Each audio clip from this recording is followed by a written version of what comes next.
Right here on WXOW TV 19, and if there's a better setting for college football on a Saturday afternoon, you're going to have to take me there and show it to me in person. It is a beautiful homecoming day here for the UW La Crosse Eagles, and joining me on today's broadcast will be TV 19 sports reporter Scott Emmerich. He'll be manning the sidelines, and for the color commentary, those of you who are with us for our live broadcast of last year's championship game will remember former UWL defensive tackle Jerry Ming, and he'll be in the booth with us today in another championship setting. Jerry? Well, Chris, I think it's an outstanding afternoon college football game today.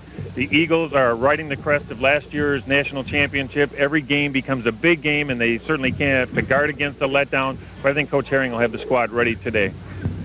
Speaking of championship quality teams, River Falls comes in here a championship quality team, although they did lose a big one to Eau Claire last week. They're their first loss of the season. Injuries played a part in that. We'll touch on that a little bit later. All right, the Falcons coming in at 5-1. The Eagles undefeated at 6-0, and they've been virtually unbeatable here at home for homecoming games. But the last time they lost a game, 1981, it was the River Falls Falcons who did the damage. They won at 6-0. Our pregame show will be back. We'll take a look at the two men responsible for last year's national championship when we come back to Veterans Memorial Stadium on the campus of the University of Wisconsin-La Crosse.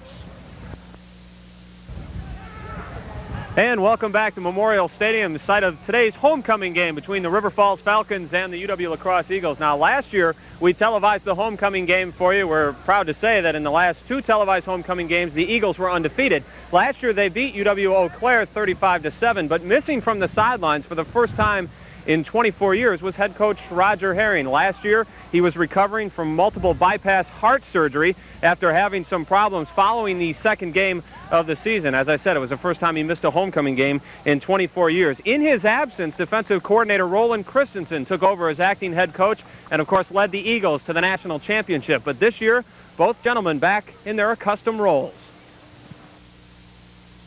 Take away at three. I happen to be named as the head coach.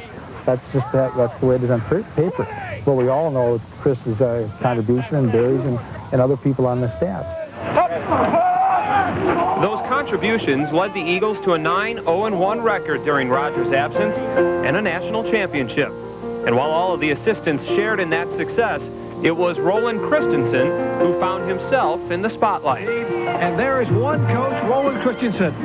After 31 seasons as an assistant coach, he will not get credit as the head coach here today, but that will go to Roger Herring picking up his 200th win. But this guy will remember this day for the rest of his life. You like to think that, you are a little unique, but, I think all of the people probably just stepped their coaching up a notch.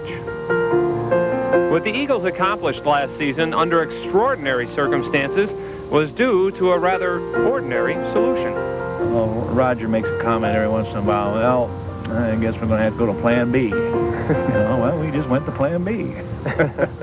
And Plan B worked, so this year, what do you go to? You can't use Plan B over again. Let's hope not, anyway. We don't want to go through that again. Well, we moved Plan B up to Plan A. That's what we did this year. Talking with these two gentlemen is a lesson in lacrosse football history, but also a lesson in friendship and mutual respect. It's a relationship that will endure long after the allure of coaching has passed. Life is too short to do something that you don't enjoy. And so if that occurs, hopefully we'll see it together and we'll step aside and let someone else have a shot at it.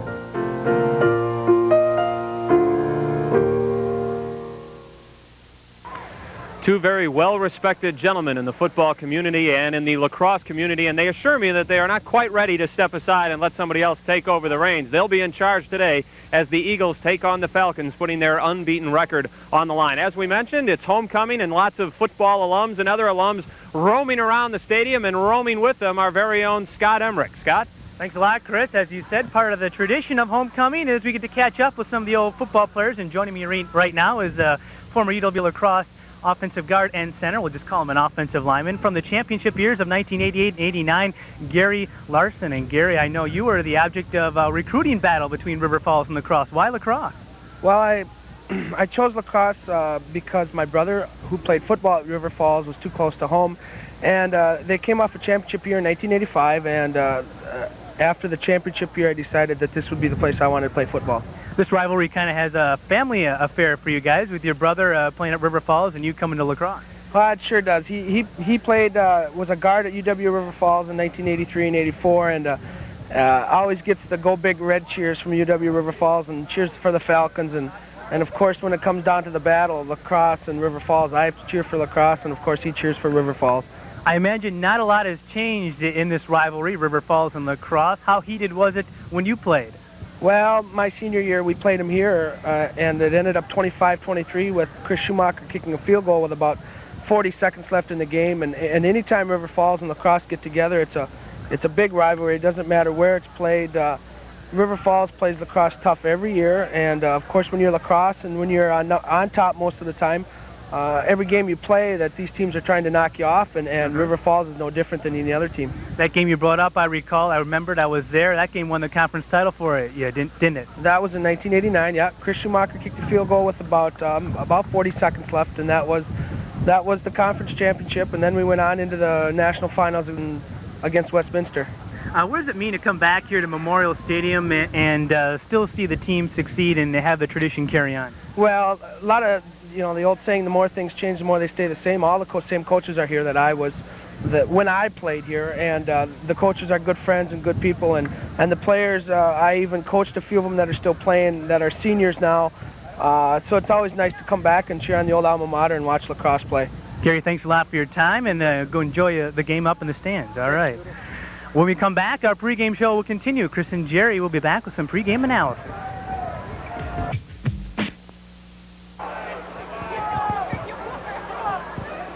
And welcome back to Veterans Memorial Stadium as we get set for kickoff. We're about 15 minutes away from the Falcons and the Eagles in homecoming 1993. Joining me now, field side, I guess it would be, a man responsible for putting something like this together. Mark Guthrie, he is the head men's track coach, but also the director of events management, and a lot of events going on at homecoming. What do you got planned for the alums? For the alums, we're going to get a win today. We had the Wall of Excellence ceremony earlier today for physical education, and we're going to have the Wall of Fame inductees being presented tomorrow morning. What are the Wall of Fame requirements to get into the Eagles Wall of Fame? Because they have a lot of famous and well-respected alums around. There's several criteria. There's separate criteria for coaches, separate criteria for student athletes. It's basically excellence within the conference and excellence on a national level.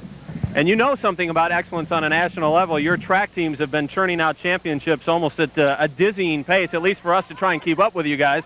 Winners of the last 3 indoor and outdoor national championships. And one guy has crossed over, Bill Schrader, a 17-time All-American, playing football for the first time. What kind of athlete is this guy? Bill is an outstanding athlete.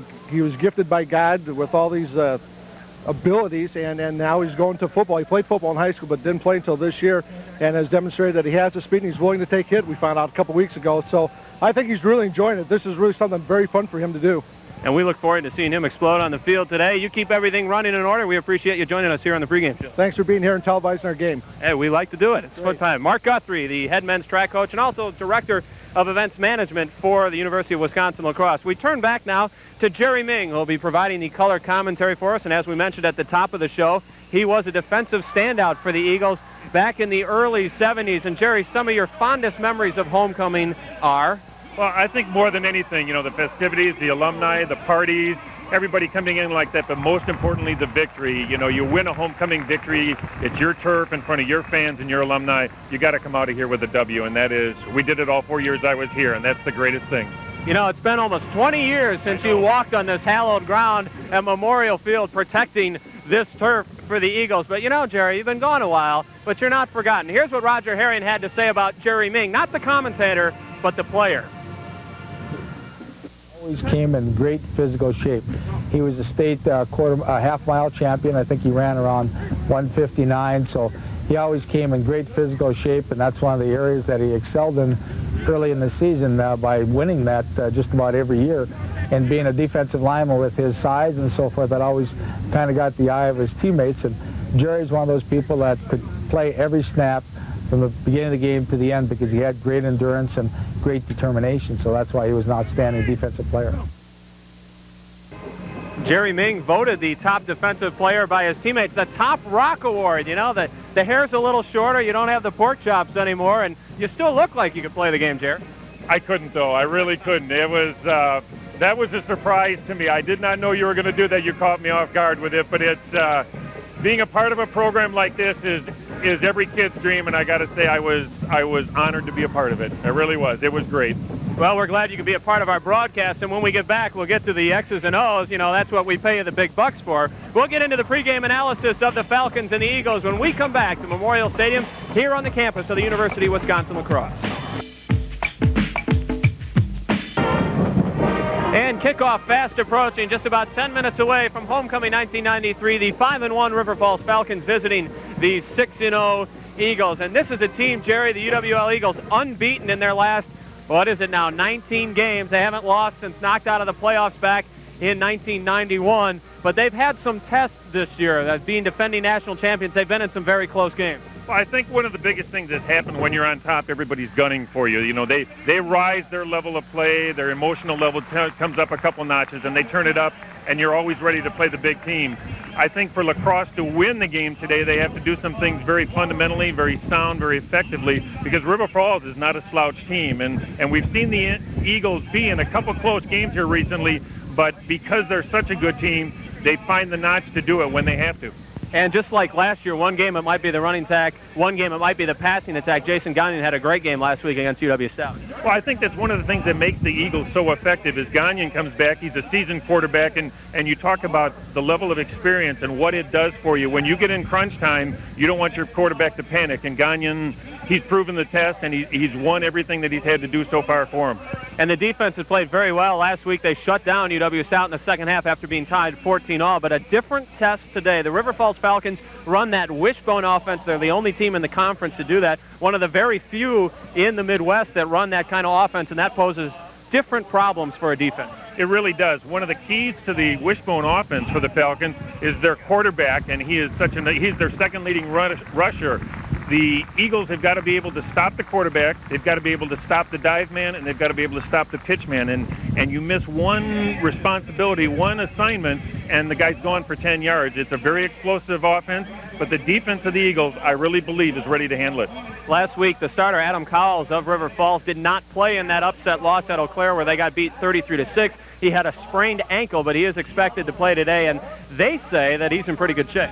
Well, they held him out of last week's or practice all week long like that just to rest that ankle like that. It still is very pivotal. You know, how quickly is it going to re-injure? Can he turn when he has to? Can he dive when he has to? Can he take a hit? And the test is going to be that the Eagles are ready to, they're going to administer some hits to it. They're going to look to exploit that advantage.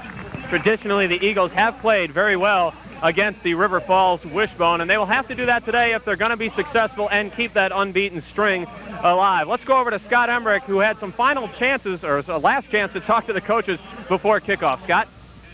Thanks, Chris. I had a chance to talk with both coaches before the game. Of course, this is such a heated rivalry, and you touched on how important this game is in regards to the WSUC race. Earlier today, or just moments ago, actually, I talked with both Coach Roger Herring and River Falls coach John O'Grady. Here's what they had to say.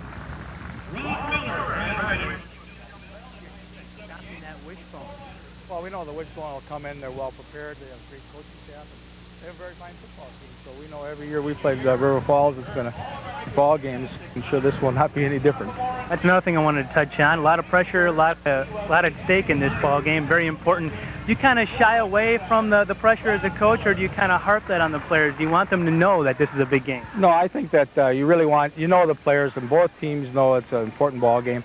So the kids really get themselves ready. So we back away from that, and if they're prepared to play, as far as the knowledge and things that we think we see on film, and they just get themselves in the mental state that they have to be in, and I'm sure both teams will be there. Okay, Coach, thanks a lot.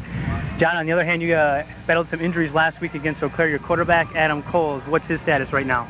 I think he will play today. I don't know that he's 100%, but he is here. He's dressed. We're going to take a look at him in pregame. I think he's going to be ready to go.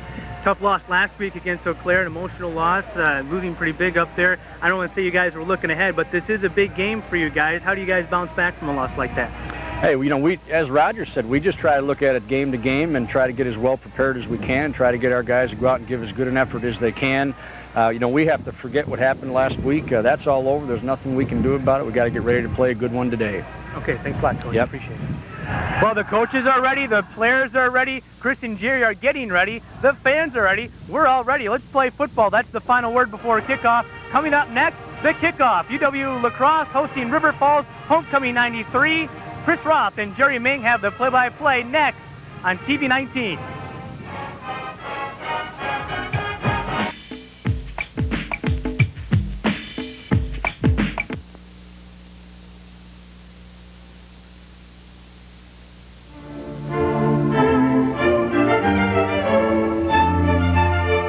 Homecoming game, always rich in tradition. So it is fitting that the most traditional rivalry in the WSUC will be renewed on this Homecoming Day, 1993. Today marks the 75th meeting between the River Falls Falcons and the UW La Crosse Eagles, and no team plays La Crosse tougher.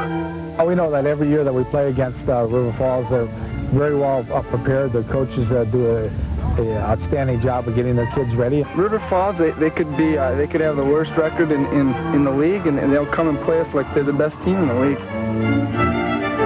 6 of the last 7 games have been decided by 5 points or less. 2 years ago, Dennis Gadel's touchdown pass to T.J. Mitchell with 28 seconds to go gave the Eagles a 14-10 victory. And last season, the Falcons were the only team to put a blemish on the national champs record with a 21-21 tie. A tie that was only inches away from being a River Falls victory.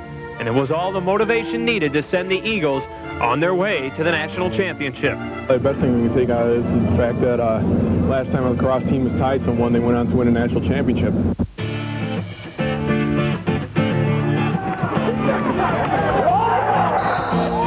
But defending that championship has not been easy. Every week has been a test for the Eagles, but they have managed to stay unbeaten with some unorthodox play.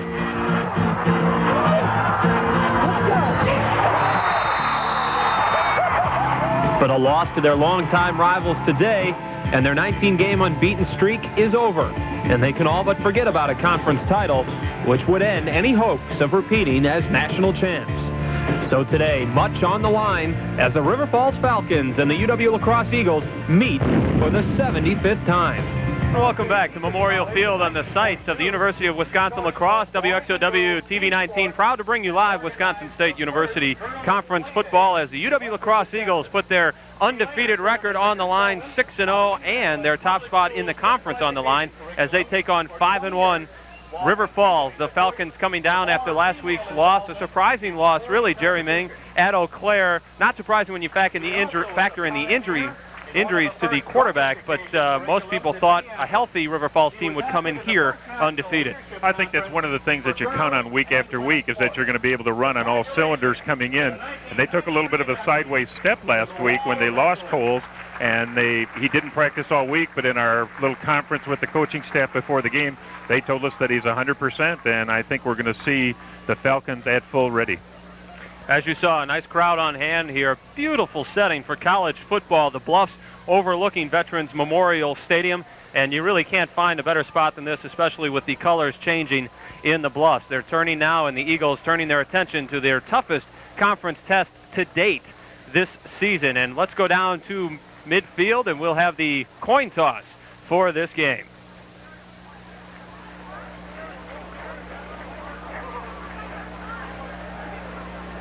The referee out there with the coin toss.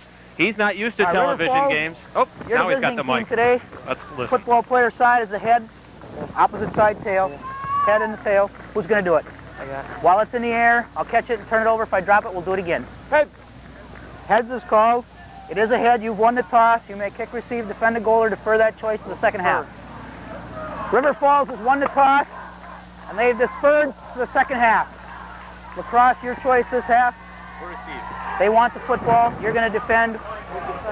Put your back that way. Put your back that way. All right. The scoreboard in. River Falls. There you have it. The Eagles. There you have it. The Eagles win the coin toss. Jason Gagnon and Scott Amon, the captains out there. Actually, they lose the coin toss. River Falls deferred till the second half. The Eagles elect to receive, and they will be receiving the ball in the north end zone and working their way down to the south end zone. Good look at Jason Gagnon, who's really having another outstanding season for the Eagles. Well, you look at Gagnon, and he's a proven veteran, taking the Eagles all the way through the national championship last year, and certainly they're riding him. We'll talk sometimes during the game today about the number of interceptions that he's thrown. 10 is a little bit high for a quarterback, but it's also he's throwing, maybe forcing the ball a little bit more because of the close contests that they've been in. And he'll have a chance to get out of the gate early. As we said, the Eagles will receive the opening kickoff. Roaming the sidelines for us today will be Scott Emmerich, and we'll go down to Scott now for a little pregame note. Scott? Chris, an important thing regarding the kickoff. Obviously, River Falls, as you mentioned, decided to defer. There's a strong breeze blowing from our right to left, and so River Falls will have the wind at their back in the first and fourth quarter. So important for the Eagles to go into the fourth quarter with the lead so they don't have to come back going into the wind. Back to you. All right, thanks, Scott. That could play a factor. The Eagles, of course, really the only team here today that throws the ball with any effectiveness whatsoever. We mentioned the River Falls wishbone attack in the top of the show. Well, I think we won't see any pass attempts virtually at all unless the Eagles can force the Falcons to do something they're not used to. A wishbone team is basically a running team, and I think we'll see in some stats that we'll talk about from time to time that they've only completed 9 passes so far in the season. They are not a throwing team unless they have to absolutely do it, and even then, it's just more for a little bit of deception. Some of the stats, though, if you look at the passing, they're not very accurate, but some of the receivers have chalked up some pretty big numbers. In fact, their backup receiver, Craig Bowen, 4 catches but 215 yards, and you've got a theory for that. Well, I think what happens is that they run and run and run at you, and all of a sudden they set you up, and they'll just do this little dump pass, and you're at a time when you least expect it, they catch you off guard, and they'll get these big gainers, and you get a defensive team that is so geared to stopping the wishbone that if you have a good throwing quarterback, it can be very effective. On the other hand, we haven't seen that Coles, with his completion percentage at a little bit close to 33% for the season, that's not effective at all.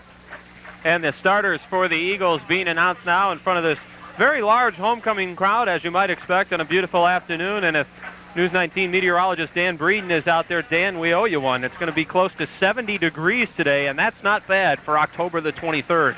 When I walked out onto the field today, Chris, all I could think of about, let's see, the last time we worked together, it was this kind of temperature, but we were in a state called Florida for a national playoff game. Maybe we can have a little deja vu, not necessarily being quite as close to contest, but in the eventual outcome. And after that game, we were in a euphoric state, along with the rest of the UW lacrosse community, of course, winning that national championship. Finishing the season last year 12-0-1. This year they come in at 6-0, so they've won.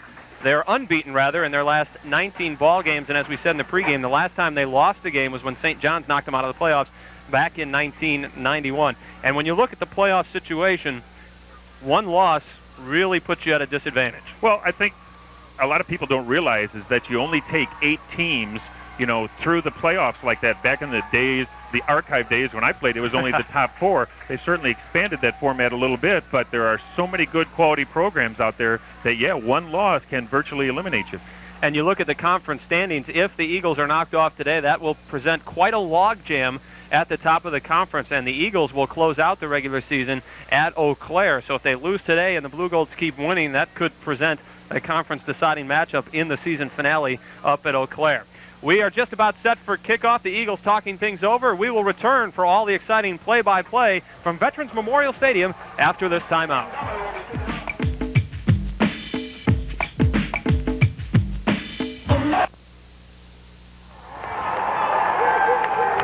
All right, we are now ready for kickoff. The Falcons of River Falls and the undefeated Eagles of UW Lacrosse. Sam Dummer will kick for the Falcons, and back deep, standing at his goal line, peering into the sun, is Bill Schrader, the 17-time track All-American, and he has got some wheels. Let's see if they kick to him. Schrader will get it. He'll pick it up at the 5. Out to the 30, past the 40, breaks the tackle. He's going to go all the way. Schrader with that 4-2 speed. Goodbye. And what an outstanding beginning to the game like that. That's why you put your speed demon back there deep, and he got some outstanding blocks, and he was off to the races. Bill Schrader, boy, we talk about him in the pregame show. We get his track coach on the air talking about what a great athlete he is. He breaks the tackle, and that 4-2 speed, forget it. And what an outstanding beginning for the Eagles like that. It sets the tempo right away because, that just, you're up 6-0 before a few ticks have even gone off the clock. 95 yards, Schrader peering into the sun. And maybe now teams will start to kick away from him. Schrader was injured early in the season and really started to hit his form the last 3 games. He had an Achilles tendon problem, and he has really been healthy. Look at the strides, how much ground he chews up with each stride after the broken tackle. And the kickoff coming back, the Falcons get a pretty decent return out to the 38-yard line as we were in the replay. But Billy Schrader taking the kick back 95 yards, and the Eagles, oh, that was off the blocked extra point. Okay, we were in the replay, and we're getting ourselves situated. It was a blocked extra point, and the Eagles will now kick off to the Falcons. We get ourselves under control.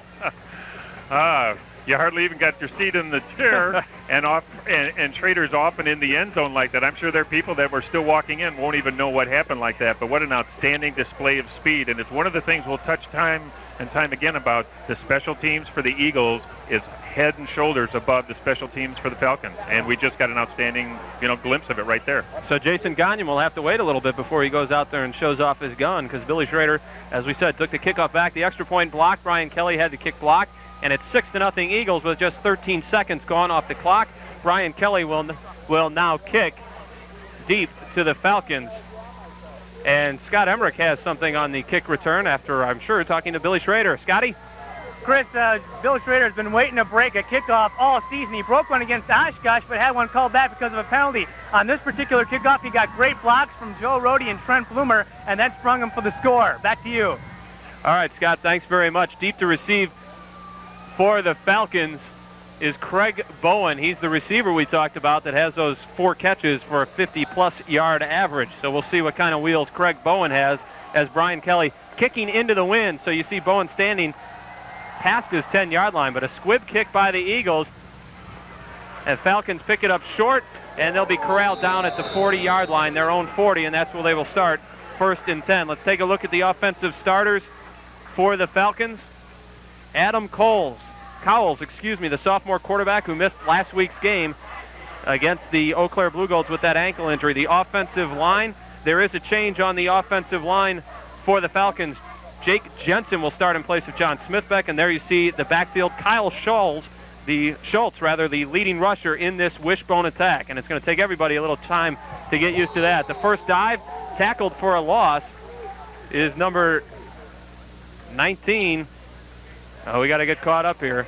Kyle Schultz. No gain.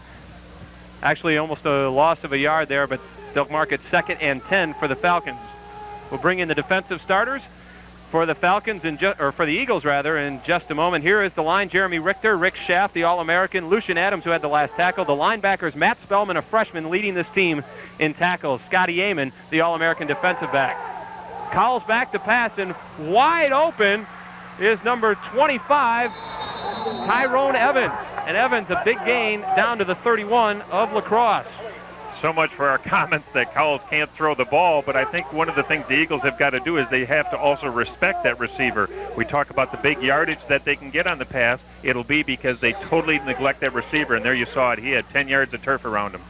Brett Harper on the tackle, Tyrone Evans into the ball game. Travis Nordrum now the wide receiver. He is the starter. Evans came in. So the Falcons with a big gain to the 33, they mark it, of La Crosse. And back to pass again is Cowles, and wide open again.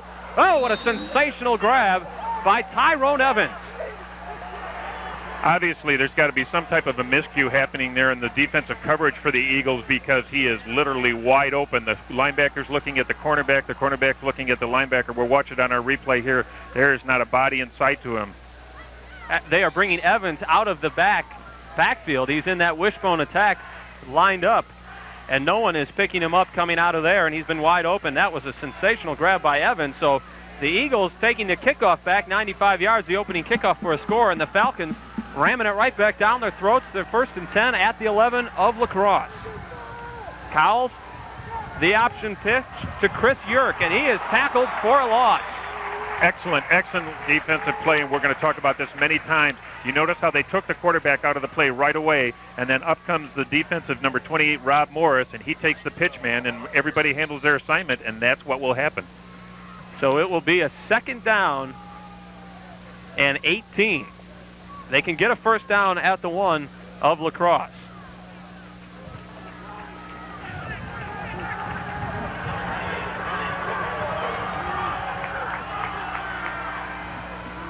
The Falcons back on the doorstep of the Eagles, trailing 6-0. Cowles will run it to the left this time and keep it himself, and he's going to make it down to the 1-yard line. Scott Amon bringing him down about the 1-inch line. Oh, we're getting a tendency right away that there's something happening on the right defensive end there. We'll watch it on the replay. Someone has got to take the quarterback. He fakes right, goes to his left. There's got to be a defensive end there, and he's just running right in that slot up like that. Just barely stopped short. Well, I think we can put to rest any questions about Cowles' health. Yes. He's seemed to run really well on that play, and the nose of the ball scratching the goal line. 1st and goal from the 1-inch line for the Falcons. Eagles leading 6-0, but maybe not for long. The give to Yerk, and he has stood up right at the line of scrimmage. Good defensive charge right there on the part of the Eagles, and they gave up nothing at all. In fact, if anything, they may have lost a half a foot or so. Shane Gauthier and Tom Lee on the tackle. Yeah, maybe they lost an inch, so it's 2nd and 2 inches. Yeah, from exactly. 2nd and goal, we should say, from the 2-inch line. On the other hand, on the part of the Falcons, they've shown that they're going to come here to play ball. I mean, the first 2 plays, they air it out, and then they try a little reverse in there. They got something in their bag of tricks, that's for sure. Chris Gutenberg is in the game now. And the give and stood up again is Kyle Schultz. And they're calling him down. Wow, this is quite a stand. The freshman, Matt Spellman, who leads the Eagles in tackles, was right there to stuff him. So now the crowd getting into it. 4th and goal from the 1-inch line. Everybody on their feet here at Memorial Stadium. What a lift this would be. 3rd down, excuse me.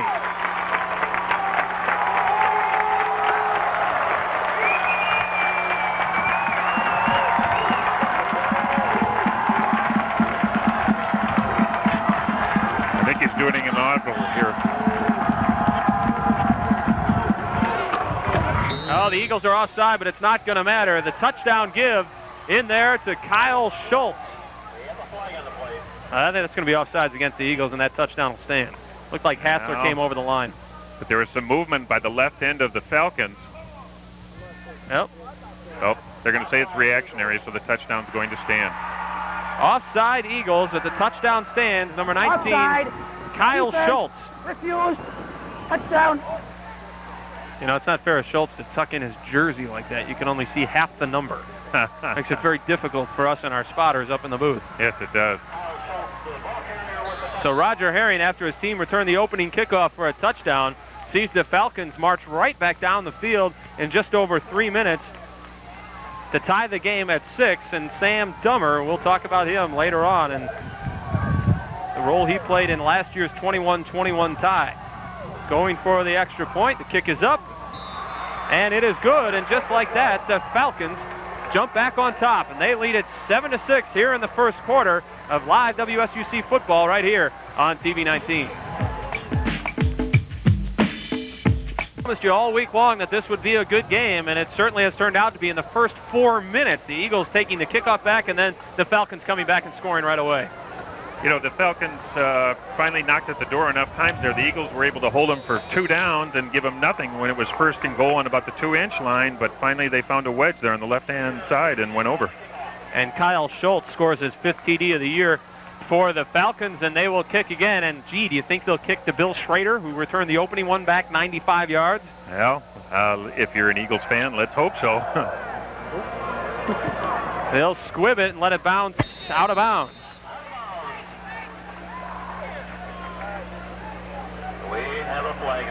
So that will be a penalty. To the 35. See our head referee mark it off there, and they're going to bring and set the ball up at the 35-yard line.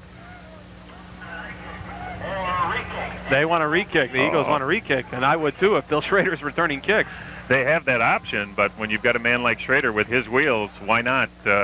Anytime you can put the ball in his hands, it's just one more opportunity for him to run with it.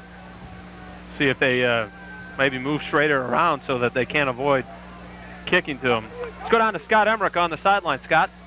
Yes, Chris, the River Falls really surprised the Eagles by opening it up a little bit, going through the air, and the Eagle defensive backs now conferring on the sideline and we'll see what kind of adjustments they make. Tom Lee was on the headset up to the booth. So we'll see what kind of adjustments they make to the River Falls passing game. But I know it really surprised them to open up. Back to you. Well, they weren't the only ones that were surprised. Up here in the booth, we were surprised. And I think they'll take care of that problem, not letting that receiver come out of the backfield set so wide open. So Sam Dummer will kick again from the 30 this time. Again, Bill Schrader back deep. Kick is on the way, and again they go to the right sideline. Picked up by number 34.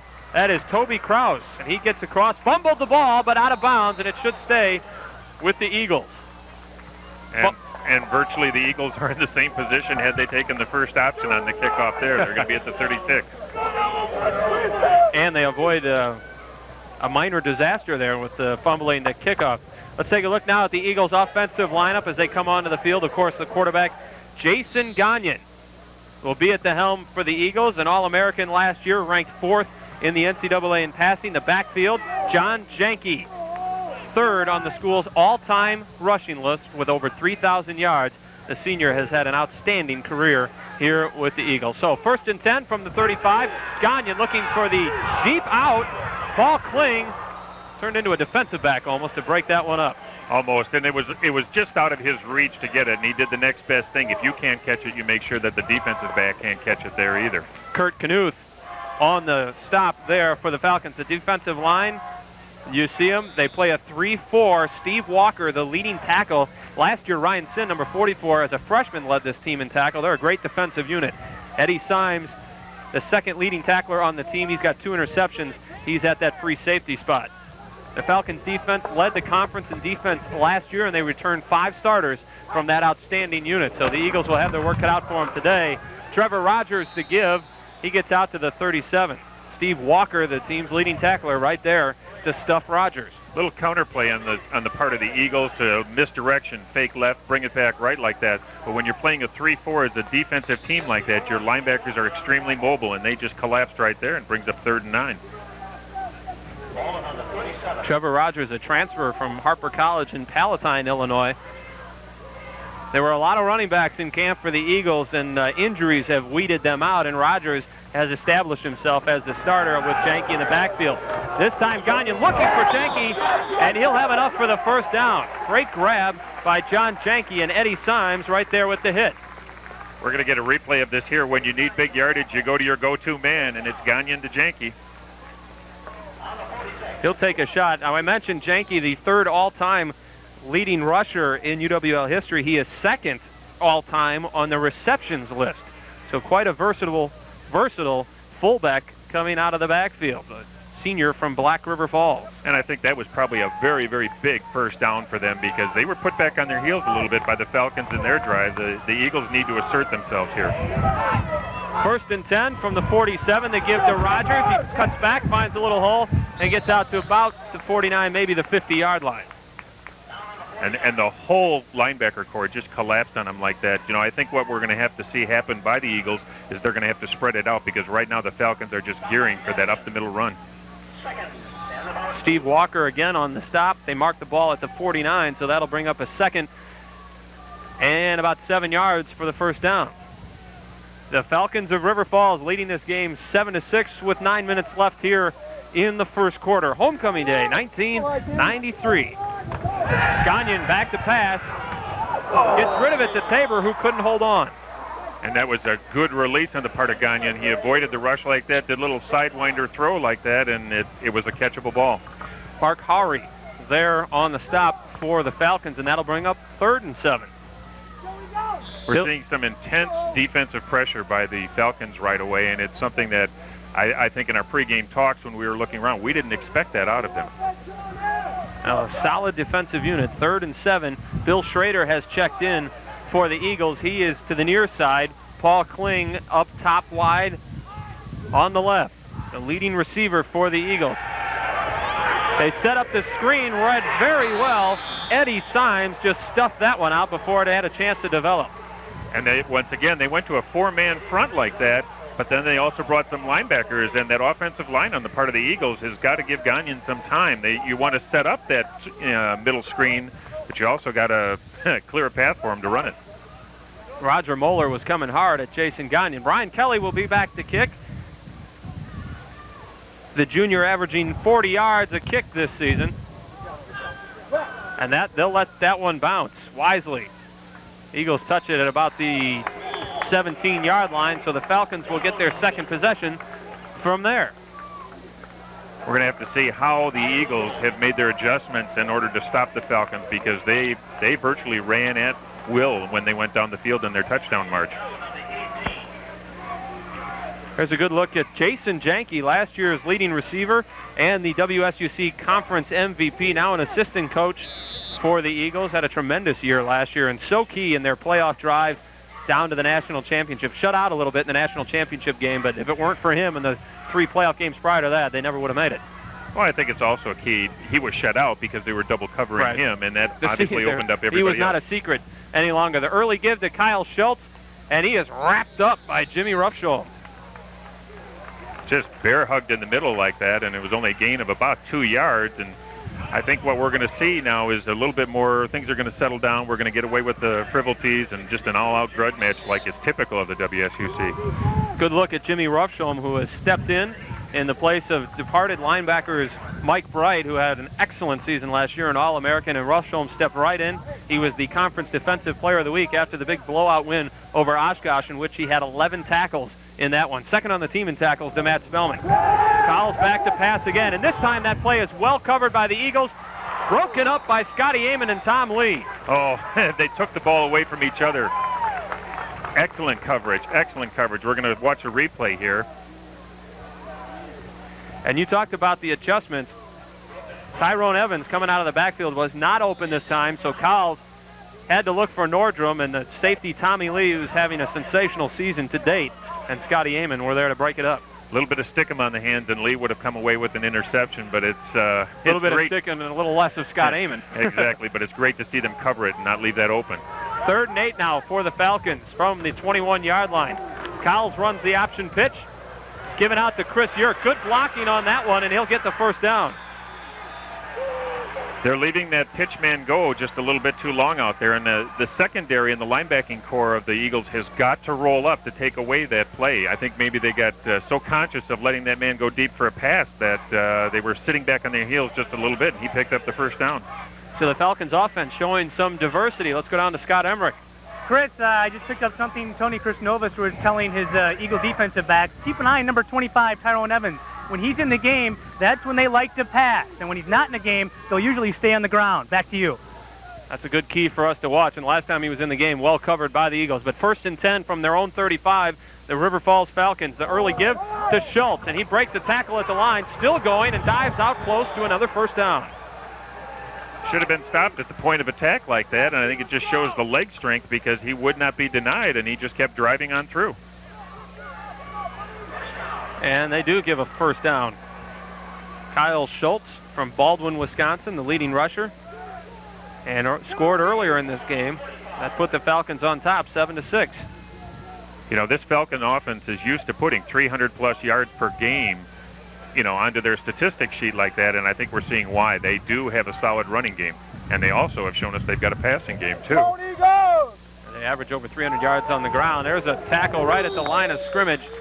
Lucian Adams breaking in for the tackle. Brian Kokendorfer had the ball for the Falcons. And that's traditional Eagle defense we see right there. Just, you know, body slam right at the point of attack like that. It's not characteristic of Coach Christensen's defense to let these guys get 7, 8, and 10 yards at a pop. That just doesn't happen consistently. Well, they gave Kokendorfer a yard, so that'll set up 2nd and 9 from the Falcon 46-yard line.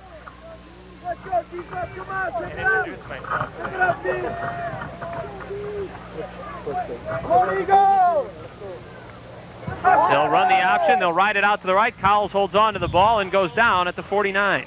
Much better defensive reaction. Not only did they have the quarterback covered, they had the pitch man, and they had plenty of help there, so he wasn't going to get away. Another tackle for Jim Ruffshaw, and there you see Cowles favoring that right ankle just a bit, but he's been very effective in this game. Well, they told us he had a clean bill of health, but the other thing is how many hits can he take before that injury reoccurs again, so it's something we may want to keep an eye on. And the Falcons want a timeout to talk it over. They are leading the game 7-6, and they're facing a 3rd and 6. We'll come back and see what they talked about after this timeout. The Falcons leading 7-6.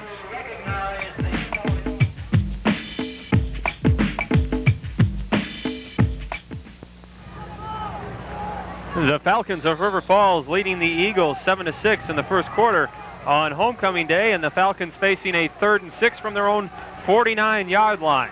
I think we're going to see a big play here now on the part of the Eagle defense. They came out of that timeout with this togetherness. Let's do it and stop it right now. Charles riding to the left, the pitch back to Chris Yerk. And a big hit by Scotty Amon, and they'll be close to the first down, but it looks like he is short. But did you notice, though, when they wanted the big yardage, where did they go? They went to the left offensive side for them. There's something that they're setting it up so that the Eagle defense overloads to their right, and they're just doing a little counterplay to the left. Well, it'll be 4th and 1, and they will bring on the punting unit, and that is Guy Osterfeld, who's averaging 32 yards a kick, and back to receive will be Bill Schrader. Good example of the Eagle defense bending but not breaking right there. When they needed the big play, they rose to the occasion, and now we're going to get a chance for them to see what they can do offensively. Schrader, an excellent punt returner as well, had a big one against St. Ambrose. And he'll let it go and bounce into the end zone. It'll be a touchback for the Eagles, so they'll start at their own 20. You've got to give credit to the Falcon offense right now. They came out here to assert themselves, and they've done a very good job of that. Obviously, they're leading the game 7-6, but the impressive part is how they were able to march down the field on their touchdown drive and on the second one before they were stopped by the Eagle defense. They were pretty consistent picking up the yardage when they needed it. Starting offensive guard Joe Janke was on the bench getting his ankle tape. He was in for injured starter Chris Schultz, who's got a big old cast on his left hand. Schultz, the former Central standout, went to Iowa State, transferred back to UWL. Was not supposed to start today, but he's in there at left guard. To give to John Janke, and he's wrapped up right away. The Falcon defense is playing so tight to the line of scrimmage like that. You know, it's effective for stopping the run, but what they're also setting themselves up for, if the Eagles can start to do it, is a quick dump pass. You know, they can screen and a little misdirection because they've got to stop that rush right now. Well, they did a very good job last year stopping the Eagle rush. The Eagles getting only 65 yards in that contest. That was the 21-21 tie, the only blemish on the champs' record last year, and that was right down to the wire. A missed field goal by the Falcons would have provided a victory for them had it gone through, but it did not. Gagnon, the quick release out to Kling. Excellent play. We're going to get it on replay here, but watch what the defensive backfield does. You're going to catch it. All of a sudden, you're going to see him come blitzing into your picture here like that in Gagnon with the quick release. Right into your living room or wherever the heck you're watching this ball game. Great camera work down there by the fellas. That was Kevin Millard, I do believe. Perfect play called for the time when they need it. Brings up 3rd and about 3 here for the Eagles, and they're going to have to respond. 3rd and 3. John O'Grady watching his Falcons defense. That was a misread on that play. I think Gagnon wanted Hightower to do a hitch and then turn upfield. Yeah, he got tied up there on the sideline with the secondary of the Falcons like that, but they just didn't execute like they needed to on that. There you see Gagnon a little upset, and he was talking to Pete Hightower. High-T ran the wrong route. Brian Kelly will punt. He's standing at his 15, and back to receive Craig Bowen.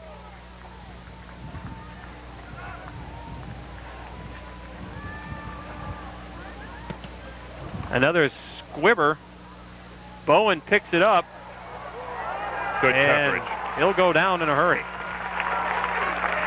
Excellent coverage on the part of the Eagles special teams, and that's one of the things that they do so effectively.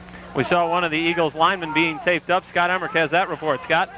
Thanks, Chris. Joe Janke injured his ankle way back in the Platteville game about 3-4 weeks ago. He aggravated that injury again on the first series, but they're taping it up right now and taping it up nice and tight, so he should be ready to go a little bit later on in the game. Back to you. And until Joe's ready, again, Chris Schultz will be in there at left guard.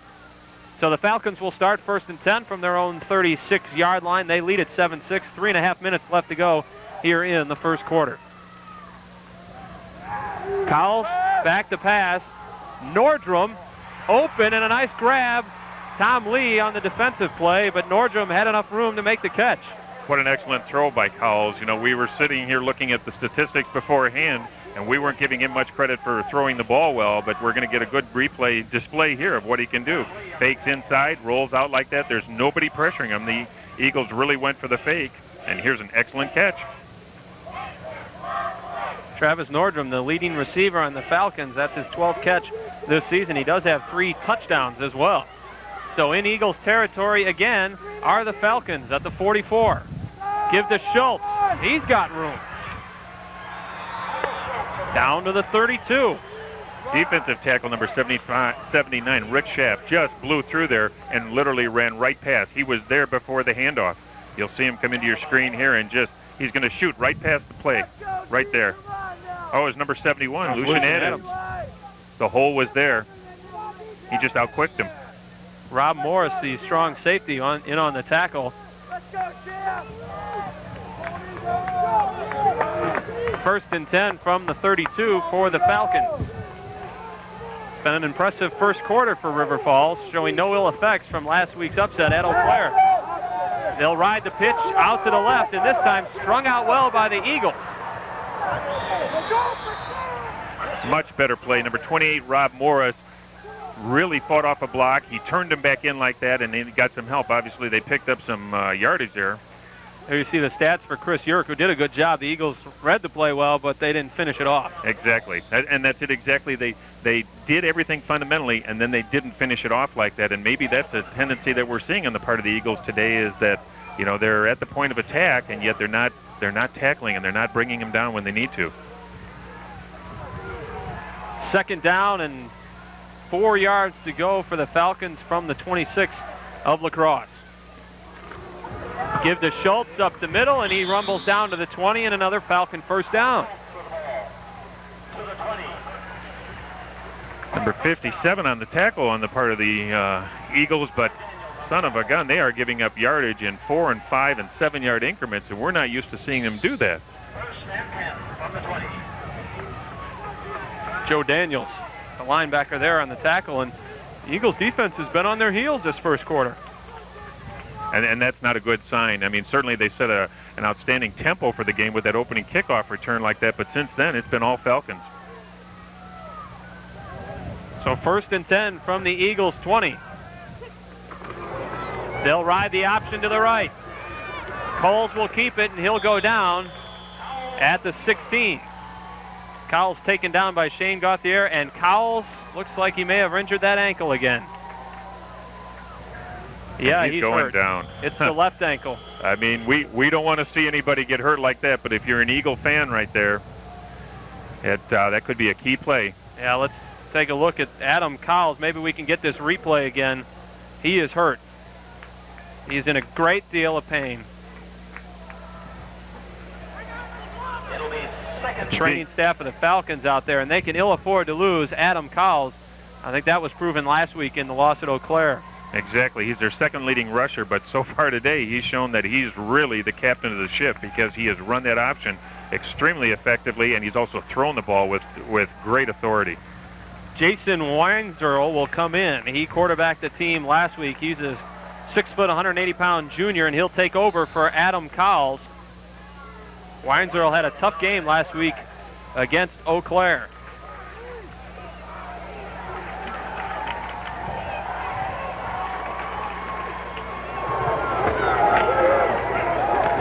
And that may have fired up the Eagles defense to see Cowles go out, because they stuffed that play for no gain. And you hear the crunch come over with our field mic like that. We picked it up very well. I mean, they just stopped it at the point of attack.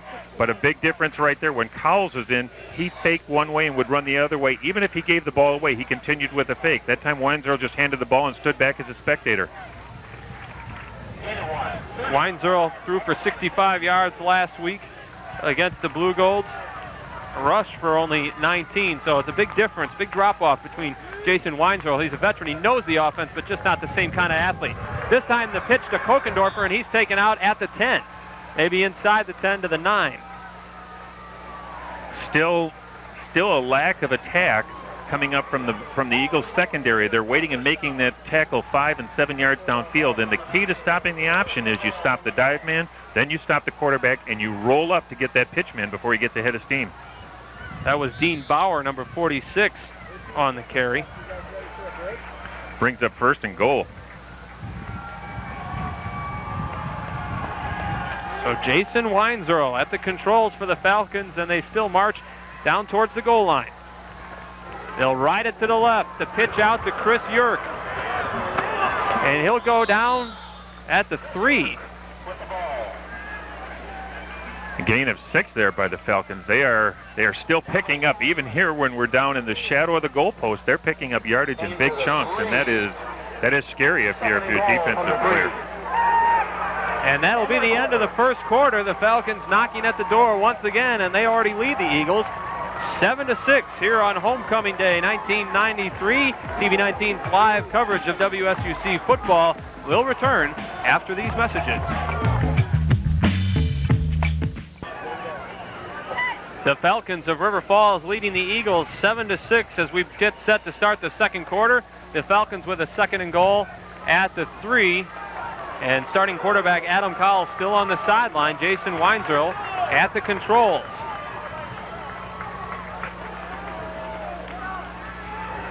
They give the fake to Schultz, and Scott Amon stuffs Weinzierl, and that's a big loss back to about the 7 or 8 yard line. And that's the way you attack a wishbone option right there. Just an excellent play by Scotty. Didn't go for the fake.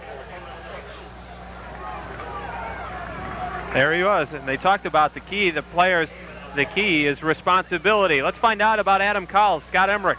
Chris, he just turned his ankle, the same injury he had coming into the game. Trainer said that he'll be all right and should be back in the next series. Back to you. All right, 3rd and goal from the 6. The ride to the left. Yerk has got it. Eagles there to stuff him. Fumble, and the Eagles have the ball.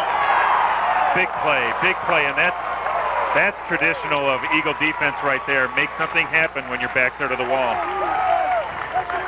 They rode the option out to the left.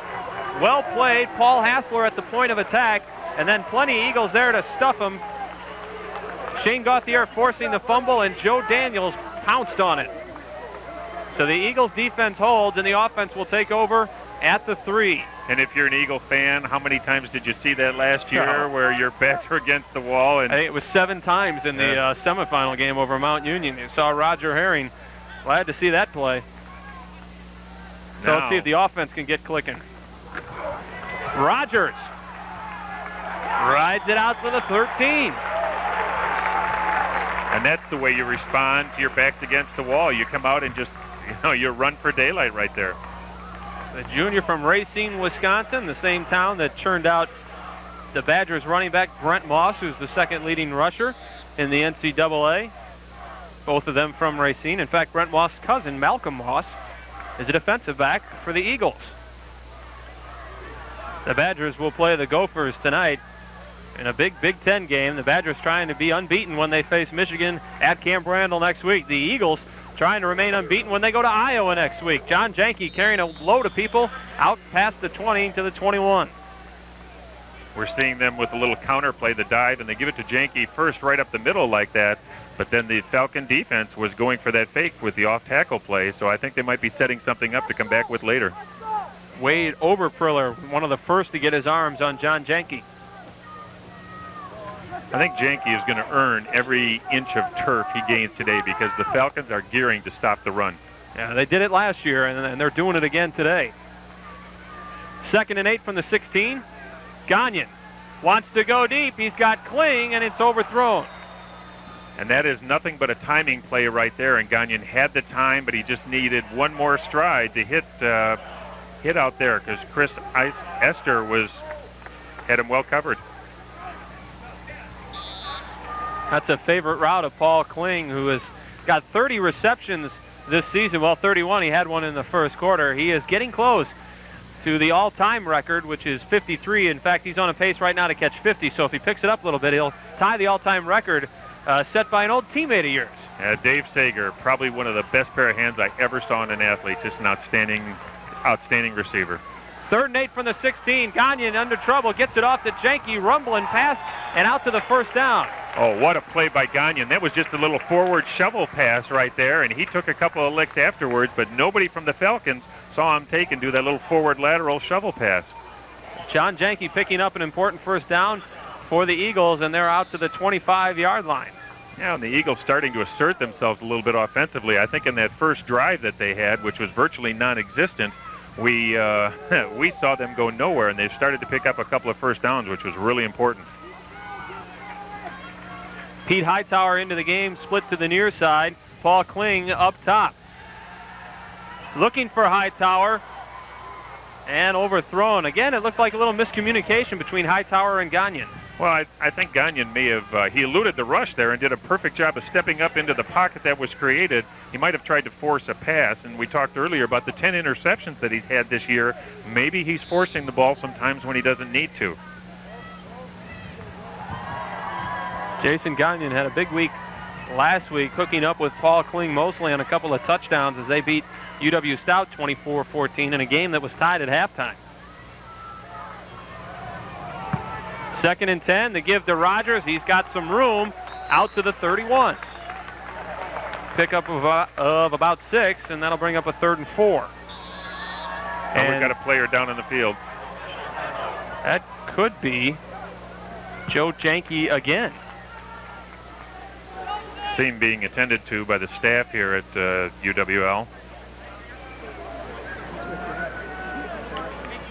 Because of the way he's laying, we can't quite get you a number at this point in time, but 65. There we go. Is that a 65? It looks like a 65. Greg Nachek, 6'2" junior from Port Charlotte, Florida.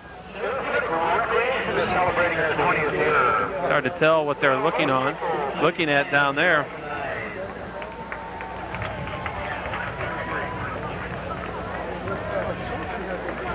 Well, we'll find out about the injury when we go to this timeout. The Eagles trailing the Falcons 7-6 in the second quarter.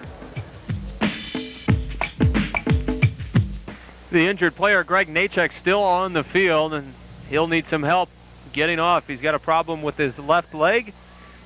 As the homecoming crowd a little silent right now as the injured player comes off the field.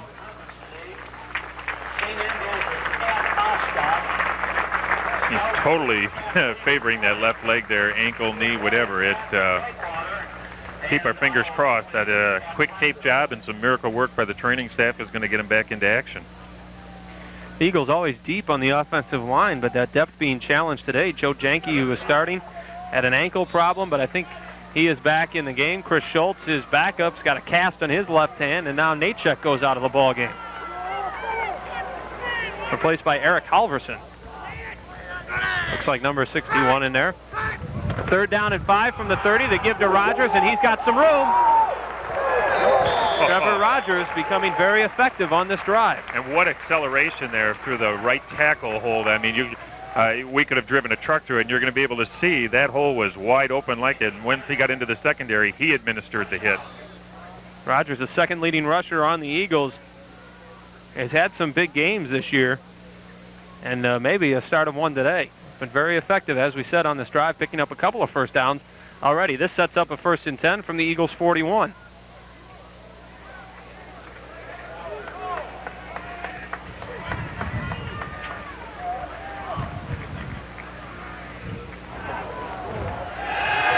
Gagnon back to throw. Billy Schrader. Oh, there he goes. He's gone. Billy Schrader's going to score again. There is a flag down back at the 50. We're going to have to wait the word for the officials here. That might be holding on River Falls. It looked like the defensive back was grabbing onto Schrader's jersey, and that may be the only way to stop it. Well, I think if we can merit anything by the reaction of Janke and Gagnon out there, they were jumping up and down, and that tells you that it was big play was against the Falcons. 59 yards on the pass play. Gagnon to the 17-time track All-American Billy Schrader, who gets the second score of the day, and the Eagles lead at 12-7 with 11:34 here in the second.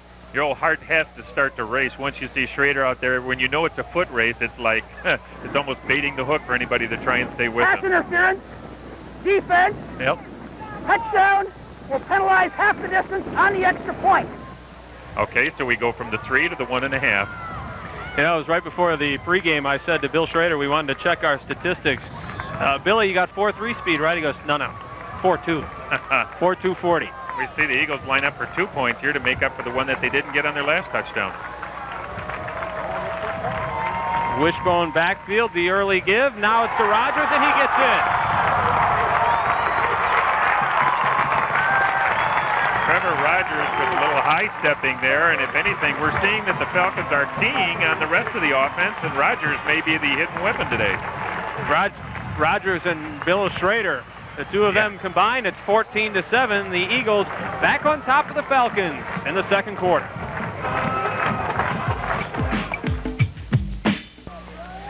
The Eagles leading 14-7 thanks to this play. Jason Gagne found Bill Schrader streaking across the middle, and even a guy holding on to his jersey couldn't stop him. He stiff arms Chris Estub, and then 59 yards later, the Eagles are up 14-7. Now in the first quarter, the Eagles offense had just 21 yards. That drive went 97 yards. They were totally outplayed offensively in the first quarter, but maybe those few adjustments here are going to make a difference. Craig Bowen nailed by number 54, Mike Gillitzer, a sophomore from Waterloo, with a good special teams tackle there. You know, one of the biggest things that'll happen to a team is their emotional status. They were literally pushed all over the field in the first quarter by the Falcons, and all of a sudden you find Gagne and Schrader for that big touchdown, and it just turns the adrenaline up, and then you stop them on the, as evidence there on the kickoff return. Boom, they hit him before nothing. And it all started with the turnover. The Falcons knocking on the doorstep to fumble at the 3. It's got 15 turnovers on the season. Kyle Schultz with the ball, and he'll rumble for a couple. We talked turnovers on the part of the Falcons. 15 turnovers for the season. They lose more than half the time when they fumble the ball, whereas on the other part, the Eagles, 7 fumbles year to date. They have not lost to one. A couple minutes ago, Greg Nachek went out of the ball game with an injury. Scott Emmerich has more on that.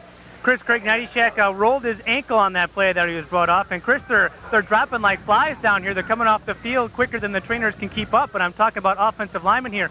Right next to Nattyshak is Chris Schultz, who's nursing a sore hand, and then Joe Janke, who's getting his ankle checked out. Back to you. And we return to action to give out to Kokendorfer. He rides it out to the right and pretty close to a first down. Better job of responding to that pitch, man, on the part of the Eagles secondary like that, but he still was able to pick up 5 or 6 yards. They've got to get him before he gets into the open field like that. And they'll mark him a yard shy of the first down at the 28, so it'll bring up a 3rd and 1 for the Falcons.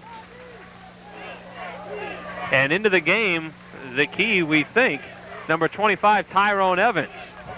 See if they go to the pass here. He's split out top to the left. Nordstrom split to the right. 3rd and 1 for the Falcons from their own 28.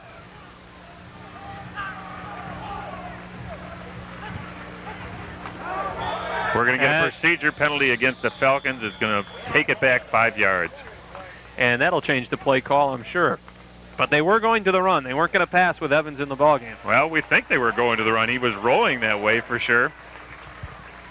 We're going to have a replay come up on this here, and this is the kind of things that will happen to a team when they least can afford it. Some teams will start to self-destruct, and this puts them back 5 yards and brings up 3rd and about 6 or 7 now.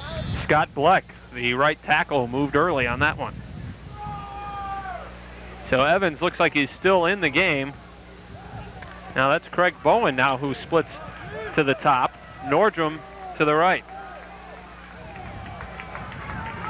Adam Cowles is back in the game for this drive. He went out with that ankle injury, but is back. They'll ride it to the left. Another penalty flag goes down. Cowles makes a nice cut on his feet to the 39, and we'll see what it is. Maybe a holding call. Chris, I think we're going to have a tackle, literally a tackle by an offensive lineman, and he's not allowed to do that. We're going to bring this one back here. We're going to catch it on replay. As you see the stats for Adam Cowles, like that little frustration, his hands on. Watch what happens in the middle of the line of scrimmage here. Right there, you're going to see number 89 get pulled down.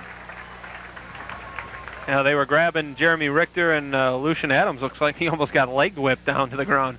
Well, I think they called it on both of them there. So we're going to take it back. So twice the yardage? No, just one. We wish. Offense, 10-yard penalty, repeat 3rd down. But look what this does to the Falcon offense. They were 3rd and 1, and now they're bringing up 3rd and about 17 here. Notice our referee is getting used to being in a TV game, hasn't missed his microphone since the opening kick. Let's go down to Scott Emmerich. Chris, I noticed some changes on the Eagle defense. That first series, they had 9 guys up towards the line of scrimmage. Now they've dropped off a couple, and it's more of a base defense. Back to you. Yeah, you are right, Scott. They are back in their base 4-3. They give to Schultz on 3rd and extremely long, and they won't get it. So they'll have to punt to the Eagles. Yeah, we're starting to see the Eagles, as Scotty just talked about. They're turning it up a notch defensively here and responding. You have to say the first quarter totally belonged to the Falcons. We're looking at some stat sheets here. Total offense for the first quarter for the Falcons, 157 yards. For the Eagles, 21. Is it a case, Jerry, you played against a wishbone attack where you come out and you try and specialize your defense maybe too much to stop that wishbone, and it doesn't work for you, and then you go back to what works for you normally, and it seems like they've done that anyway. Exactly, and when the Falcons came out here like that, they did just what nobody expected them to. They came and started throwing the ball, and those are things we said that they couldn't do. Well, again, Bill Schrader not going to get many more opportunities. I don't think to return punts or kicks. They'll try and squib it or keep it away from him. So the Eagles, after the down punt, will take over at their own 41. They lead this game 14-7. You talk about little things that are happening in a game. We look at the season-to-date stats for the special teams on the part of the Falcons, and they're the ones dominating on the kicks right here in the punts. 3 wide receivers now into the game. Paul Kling, Pete Hightower, and Bill Schrader out top to the right. The throw to Kling, who almost makes the circus grab. And then almost got his head torn off. So that's a different offensive set for the Eagles to have the 3 wide receivers in there. Well, let's look at where Kling comes. At Gagnon, we're seeing him throw to the right like that, and the ball just a little bit too high like that, and then boom. Oh, he was going to his out man there, and his inside receiver interrupted the pattern. Yeah, hard to tell who he was looking at. Schrader was the more open of the 2. But again, the 3 wide receiver set. The tight end out of the ball game. Hightower to the near side. Kling and Schrader wide to the top. Rogers looking for some room. And he spins away. Rogers leaps over a man at the 50. To the 30, and he'll go down at the 26. Oh, what a big, big play. I mean, everybody, I think, in the stands, and us included, was looking for him to come out of a pile and be down there. And you're going to see it on a replay here. He just never quit running. He goes into a massive body. He's right there off the right tackle. And how did he come out of it? Right there. He should have been down, and nobody told him that. He spun away, and off he goes. Mark Madigan, number 7, thought he had him dead to rights. Rogers spun away, and when he's finally ridden down by Chris Desta, it's a big gain down to the 26 of the Falcons. So Trevor Rogers racking up some big rushing yards here in the second quarter. I think what we're having happen here is that the Falcons are keying on Janke, and Trevor is just responding to the bell. 3 wide receivers in the game, this time to give to John Janke.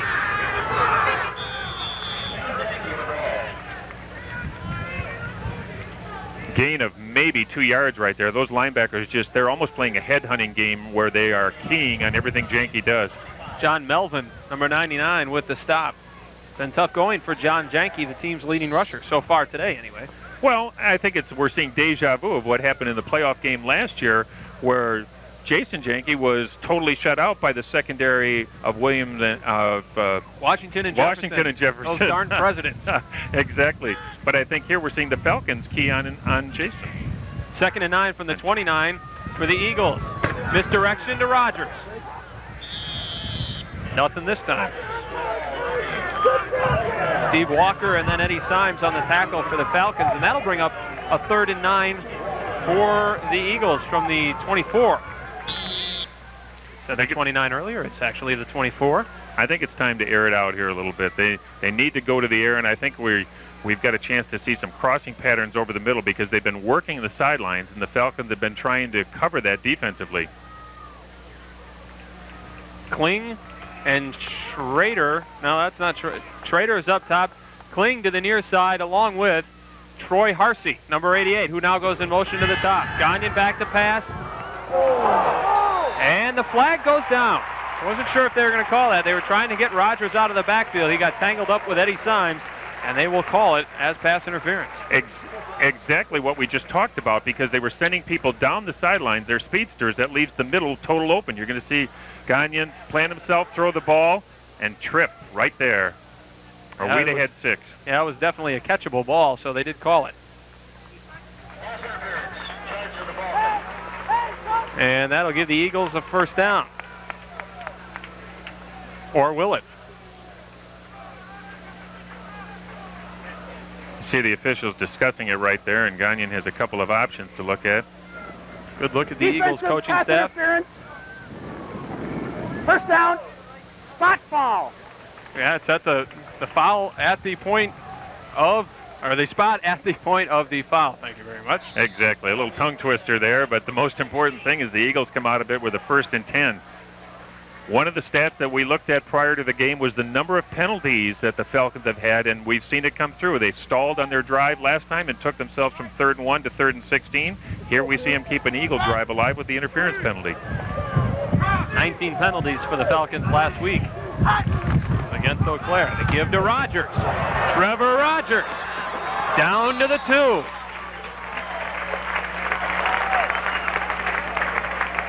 And Trevor is on his way to a big game today, but we're going to watch on the replay here just the way he accelerates when he goes off left tackle. John Jenke with the block. And Dave Bauer, the all-conference center, perhaps an All-American this season. He certainly deserves it with a nice block to spring Rogers to the 2, and that'll set up a 1st and goal. Well, they mark it at the 3, so 1st and goal from the 3. Rogers again.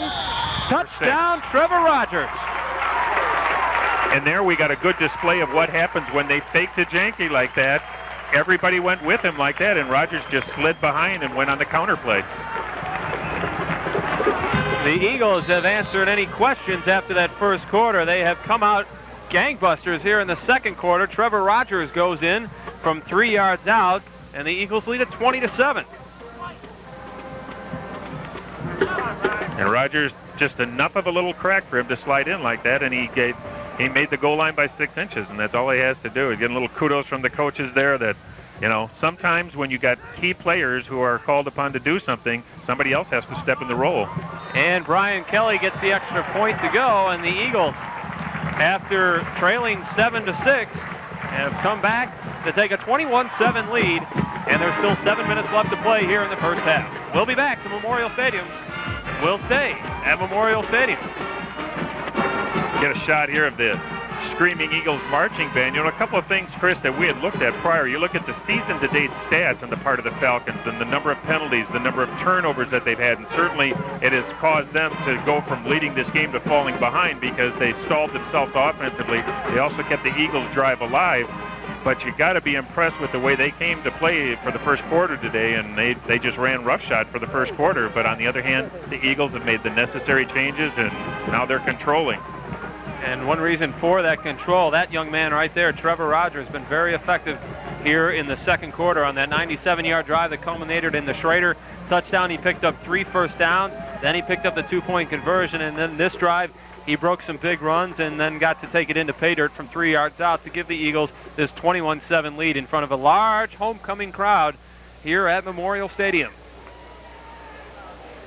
Certainly has to be applauded to the coaching staff on the part of the Eagles because they were getting pushed all over, and they made the necessary changes to go back and all of a sudden be in the dominant position now. So Kelly will kick. Craig Bowen, Travis Nordrum, and Tyrone Evans back to receive. And Bowen will grab it, a good kick. He had to take it right on the goal line. Down he goes. And look at that pile. 9 Eagles were in there just smothering him on the kickoff return. And as they peel off, the first guy to get there was Ryan Goodnow, the freshman from Holman High School. The quarterback for the Vikings playoff team a year ago, and now he's a defensive back as a freshman for the UWL Eagles. Ryan Goodnow from Holman. Now we'll get a look at as to how the Falcons can respond. We didn't know if they could play from behind. In their season-to-date stats, they show they're explosive in the first quarter, and they tail off a lot after that. So here's the opportunity. Well, without being able to throw the ball with any consistency, it's hard to come from far behind. And Adam Cowles kept the ball, and he's ridden down at the 20. Good defensive charge there. What they did that time is they did not let that offensive end lay a block and tie up the defensive end. He just kind of hurtled over the top of it like there, and he was out there to just cause commotion. Cowles out of Minneapolis, recruited specifically to run this wishbone attack. And he does it very well. Left to remember early in the second quarter with that ankle injury, actually late in the first quarter, and came back into the game in the second after re-aggravating the ankle injury that kept him out of last week's game at Eau Claire. Second down and 8 to go for the Falcons. Cowles wants to pass. And broken up by the Eagles. Brett Harper and Tom Lee back on the coverage.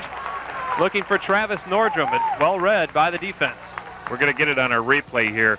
I don't think you can cover an open man, any better than the way the Eagles secondary does here. They are just on him like a coat. Brett Harper, number 43, not a starter at the beginning of the season. That was Matt Anderson, last year's punter and place kicker and backup defensive back, moved into the starting spot vacated by the All-American Norris Thomas, who graduated.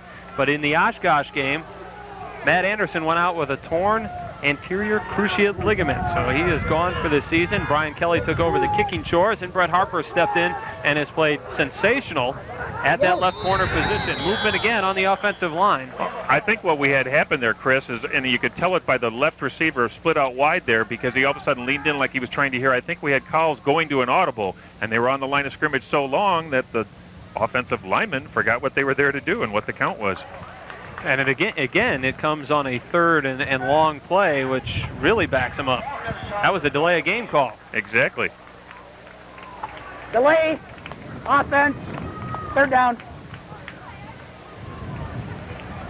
We could talk about what makes good teams good and what makes mediocre teams or average teams start to go the other way, and it usually happens internally. You start to self-destruct, and we're seeing the Falcons do that. Penalties when they least can afford them, and they are taking themselves out of good field position.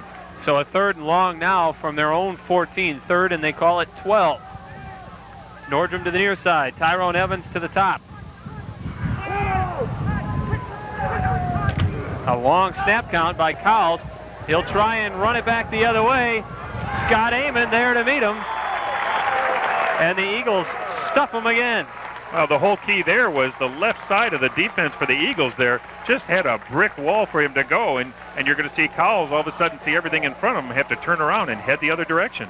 Not only Scott Amon, but the first to greet him was Steve Jatilla, number 36, the senior. Yep, right there. That play is designed to go to the offensive right, and Cowles heads up, turns around and runs the other way, but the secondary responds just terrific. That's the only way. That's exactly what you want them to do. So another Falcon punt. They want him to get away from it as it's bouncing around, and the Falcons touch it at their own 45. So great field position for the Eagles coming back. But what did we just see? Not only did they self-destruct offensively, but their special teams, which had been punting the ball so well, 32-yard kick right there, which is all they average for the season. Let's go down to Scott Emmerich on the sideline. Scott? Chris, the Eagles back on offense now. During that last break, I had a chance to talk to quarterback Jason Gagnon. He says they're running the ball a lot more than they first thought they would, and he hasn't been checking off or audibling much at all. Credit that. Excellent play calling to offensive coordinator Larry Terry. Back to you. Larry in the booth just next to us. You can also credit the offensive line for some of those big holes that Trevor Rogers has been running through. And here comes Trevor again. Little problem with the handoff, and that'll cost him. There was the little miscue there in the backfield, and they did not hand it off cleanly at all. That play, I don't think, was destined to go anywhere because the Falcons had 9 people at the point of attack. We mentioned offensive coordinator Larry Terry. This has been a staff now that's been together for a couple of years. Larry, in his 6th season on the staff, he's pretty much the rookie of the staff, although Bob Formanek is this year the first time working with the receivers. But Larry and Roland and Barry Schockmel, in fact, Barry Schockmel, the defensive backfield coach, and Roland Christensen, the defensive coordinator, and Roger Herring have been together for 25 seasons. This is their 25th season. Actually, Barry has been there now for 24. So they've been together for 24 years, and it's that cohesive coaching unit that enabled them to go to the national championship in Roger Herring's absence a year ago. Well, I think what you have is consistency. The players know what to expect of each other. The coaches know what to expect of each other. It's not like trying to feel each other out and find out who's going to do what in a game situation. You know who's going to take care of what areas, what responsibilities, and the little things that sometimes get lost in the shuffle of a changeover in administration or coaching. It doesn't happen here. You have those consistencies from week to week, but also from season to season. And that's not only for the coaches, but the players. They know what to do from year to year. The seniors and the juniors, they're there to not only coach the underclassmen like that, but they're there because they know what to expect out of the coaches themselves. Roland Christensen in his 32nd year as a coach at the University of Wisconsin-La Crosse. Didn't get any coaching victory credit for last year as far as on his record, but he did a masterful job taking over for his friend Roger Herring. We talked about the injury bug today, but it's really been this way all season long. Scott Emmerich has more.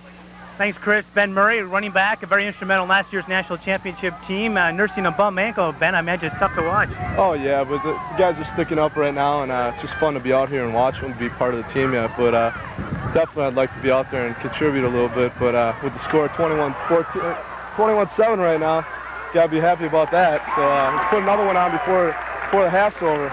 Chris, we'll go back to you for the play, and then I got another question for Ben here. Well, the play was a scramble by Jason Gagnon picking up a first down, so the drive keeps moving. Jason Gagnon pretty mobile back there. Well, look at it. He's looking left, and then steps up to the pocket as it disintegrates and realizes there's so much area for him. He just heads for the sideline and the first down marker. So the drive continues at the 34, Scott. Ben, I imagine, we mentioned before, it's kind of tough to watch, but you got a lot of depth in that running back in that backfield. Trevor Rogers is one of those guys who stepped up. Yeah, Trevor's a junior college transfer from Harper in Illinois, and he's doing a very nice job for us. And I mean, what can you ask more of a guy that steps in, learns the program so fast, and he's doing a great job. Just proud to watch him. It's all part of that Eagle tradition. Thanks a lot, Ben. Back to you, Chris. Thanks, Scott. The last play, John Janke couldn't hold on to the pass from Jason Gagnon. There you see Roger Herring's been blessed with a lot of talent, but he knows how to put it together in his 25th season. It's kind of interesting. Remember last year we were down in Florida. Everybody thought that victory, he got all the credit last year on his record. We thought that was victory number 200. Well, during the offseason, they checked again, and there was a forfeit back there. So it was actually victory 199, and he picked up 200 in the opening win this year over Winona State. What an excellent camera shot there, number 37, Trevor Rogers. He just literally had a foot race to the sideline, and yet at the point where he was going to be run out of bounds, Trevor just administered a blow on that secondary man that'll give him second thoughts to come up and mess with him again. That sets up a 3rd and 7 from the 31 with 4:21 left to go in the second quarter, as you saw the punishment dished out by Mr. Rogers. Oh, he literally lifted a shoulder and took that guy back about 4 yards and out of bounds. Hightower to the top. He's looking for Paul Kling. He's got it. Touchdown, Eagles. What a pass. What a touch pass by Jason Gagnon. He read the blitz like that, had Kling going across the middle, and just put it right into his hands. Paul Kling, 2 touchdowns last week, gets on the board today, and Jason Gagnon laid it right on the hands. Is that beautiful? Is that beautiful? And Larry Terry in the booth walking down to the field for halftime. So that's just the way I drew it up. Why do you look so surprised? Exactly. He's got to be ecstatic. One of the things that has come out of the offensive end is Larry Terry is doing much of the play calling, and Coach Herring is giving him free rein. Brian Kelly for the point after.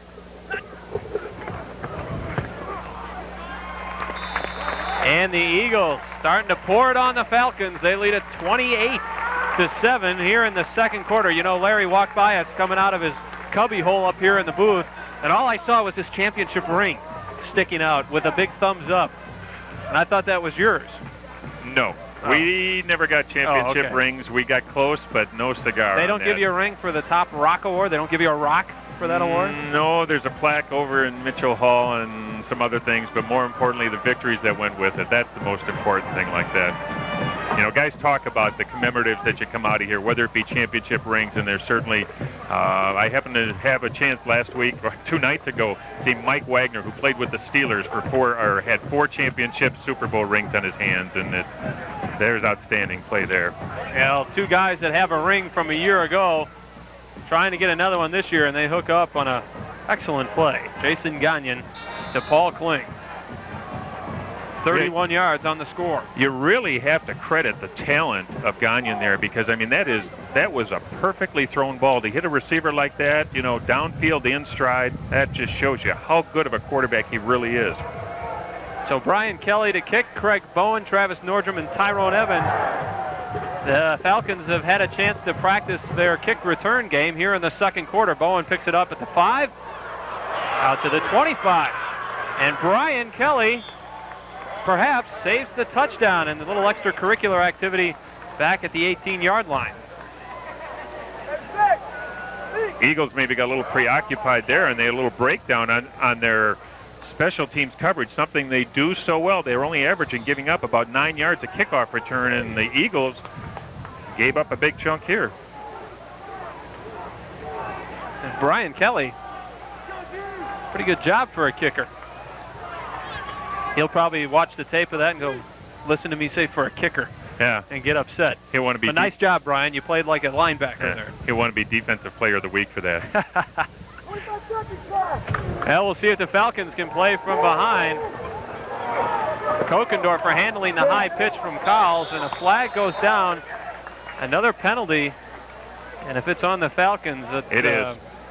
That reputation is pretty tough to get rid of. Well, exactly. Number 79 for the Eagles, Rick Schaff, you know, they're just Mr. Monster defensive tackle. He had read everything and was out there to hit him at the point of attack. And the only way that Falcon running back could block him was from the behind, and he literally gave him a push. I mean, it wasn't even kind of a half block. He just pushed him. So another penalty mounting on the Falcons, and that'll back them up. In the back. Repeat first down. So that'll set up a 1st and 20 for the Falcons. And again, as we started to say at the start of this drive, playing from behind is really not a strength of a wishbone offense. Exactly, and they're showing that they're starting to crumble a little bit here, and that they're not only not running well, but they're making the penalties and the mental mistakes to go with it, and they're taking themselves out. There's another one. I mean, we don't even get the sentence out, and we see him jump off sides. It's going to be 1st and another 5 yards back like that for the Falcons. Let's see who jumped. That was number 68, Jim Jackman. You got to be frustrated if you're a Falcon coach right now, because you came here, you knew you had the right itinerary for the day, you had the right game plan, and you're seeing the Eagles just take that away from you. 1st and 23. Cowles riding to the left and tripped up by Paul Hassler, and he'll play his ceremonial trombone for his tackle for loss. Excellent play by Hassler. One of the things that was giving the Eagles trouble before is Hassler, and on the other end Richter. They were getting tied up, but you're going to see Hassler go right over a block and hang on and trip him up there. Paul Hassler has 3 sacks on the season, dumps him for a loss. And this is getting so far for a 1st down, it's hard to add up here in the booth, but thank God the scoreboard's working. It says 2nd and 28. And we can read the scoreboard. Yeah, mark changed from the last time we were together down in Florida. Cowles trying to find Nordrum, but way overthrown, out of bounds. Number 44, Sean Gauthier, came in and put some excellent pressure, and I think we've got a penalty flag in back there, way back on about the 4-yard line. I was going to say 44, Sean, he made Coles throw the ball before he was ready to. Yeah, for the first time after a yellow flag, the Eagles are rocking in the other direction. That could be, I think that is their first penalty of the day on the Eagles. Personal foul. Ouch. And that, Coach Herring, we can see him down on the sideline here like that with a little frustration, the hands on hips, because that is not characteristic. He does not accept that on his teams. So they'll tack on the yardage. First down, player safety foul. Player safety foul. Maybe Cowles got dumped after the play. Let's go down to Scott Emmerich. Chris, what you're looking at, or what you're trying to look at, is Chris Schultz's arm pad there. It's got number 84 on it. That is in memory of his good buddy Derek Schaefer. Derek left the team this week.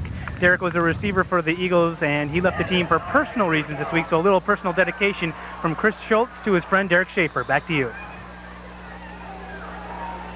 Thanks, Scott. Derek Schaefer, the 3rd leading receiver on the Eagles team. Also one of the members of the national champion track squad.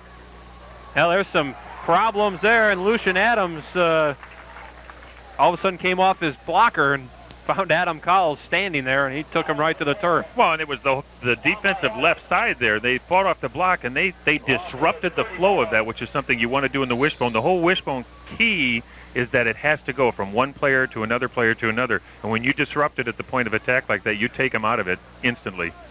There you see Lucian, a 6-foot junior. He's played very well down in the trenches. It's a nice double team on those tackle spots with Rick Schaff and Lucian Adams. Cowles pitches it to York. They'll ride it to the left. And he'll go out of bounds. at about the 37, 38-yard line. With coming up on 2 minutes to go here in the first half, the Eagles leading 28-7. Let's go back to the penalty that happened on the part of the Eagles back there just before this last two plays here.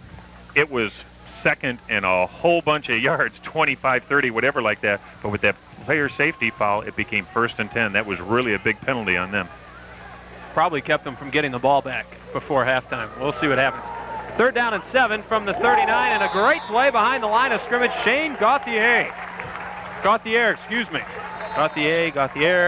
Shane, that's all he cares about. He got the job done. And we're going to see the difference. Back, Shane. Yeah, we're going to see the difference what happened in the first quarter when the Falcons were running so rampant. They weren't getting this coverage coming up from the secondary like that, and that's exactly what Shane's got to do. He's got to come from that cornerback and come up and meet it at the point of attack. They were sitting on their heels. Now they're coming after it aggressively. It brings up 4th. The Eagles will get the ball one more time before halftime. We'll have plenty of activities coming your way during our halftime coverage. For a preview of that, let's go down to Scott Emmerich. Thanks, Chris. Of course, we've gotten to not only enjoy the sights of college football, but the sounds as well. And this week I had a chance to meet a family, Tom Lee's parents, who don't get to hear the sounds of college football. It's a real special story, a real neat story, and I'll more on that at halftime. Back to you. All right, thanks, Scott. Yes, that is a story you will not want to miss. A very special family and a real touching story. The Falcons, another, well, not a very good punt. And they will down it at the 35. And Bill Schrader has shown a penchant for picking up bouncing balls, but that time wisely stayed away from it. Exactly. They'll need a turnover. But what have we started to see on the part of the Falcons? 27-yard punt. You know, that first series, they had one for 46 yards. You know, they're punting into the wind, but still, they are starting to crumble at the trenches. All right, Coach Ming. 28-7, 1:39 to go. You got the ball on your own 35. I say you try and put another one on the board. Over the middle. The Falcons have shown that they can defense and see them go to the sidelines. And they set up that little shovel pass, but well read by the Falcons. They had 3 wide receivers into the game. Janke caught the little shovel pass, but he was hit immediately and lost a yard. But the way they set it up is important. They went with the dive up the middle, but all their receivers did down and out patterns like that the whole center of the field. If they can get one guy delayed going through there, he's going to be wide open. Gagnon had a little problem with the snap, flings it out to Schrader. He'll turn on the Jets. Bill Schrader. Heads up play by Gagnon, though. We saw that ball pop up loose. He didn't come away from center clean with it, but still had the presence of mind to continue with the play, and he executed. And here's our vantage point from the booth. We're just about at the 50-yard line in the comforts of the Memorial Stadium broadcast booth. There's Jerry Ming, as I told you in the pregame, looking like he can still play this game. Oh, looking like I have never played this game. In my mind only, this body couldn't do it anymore. They give to Janke. John Janke.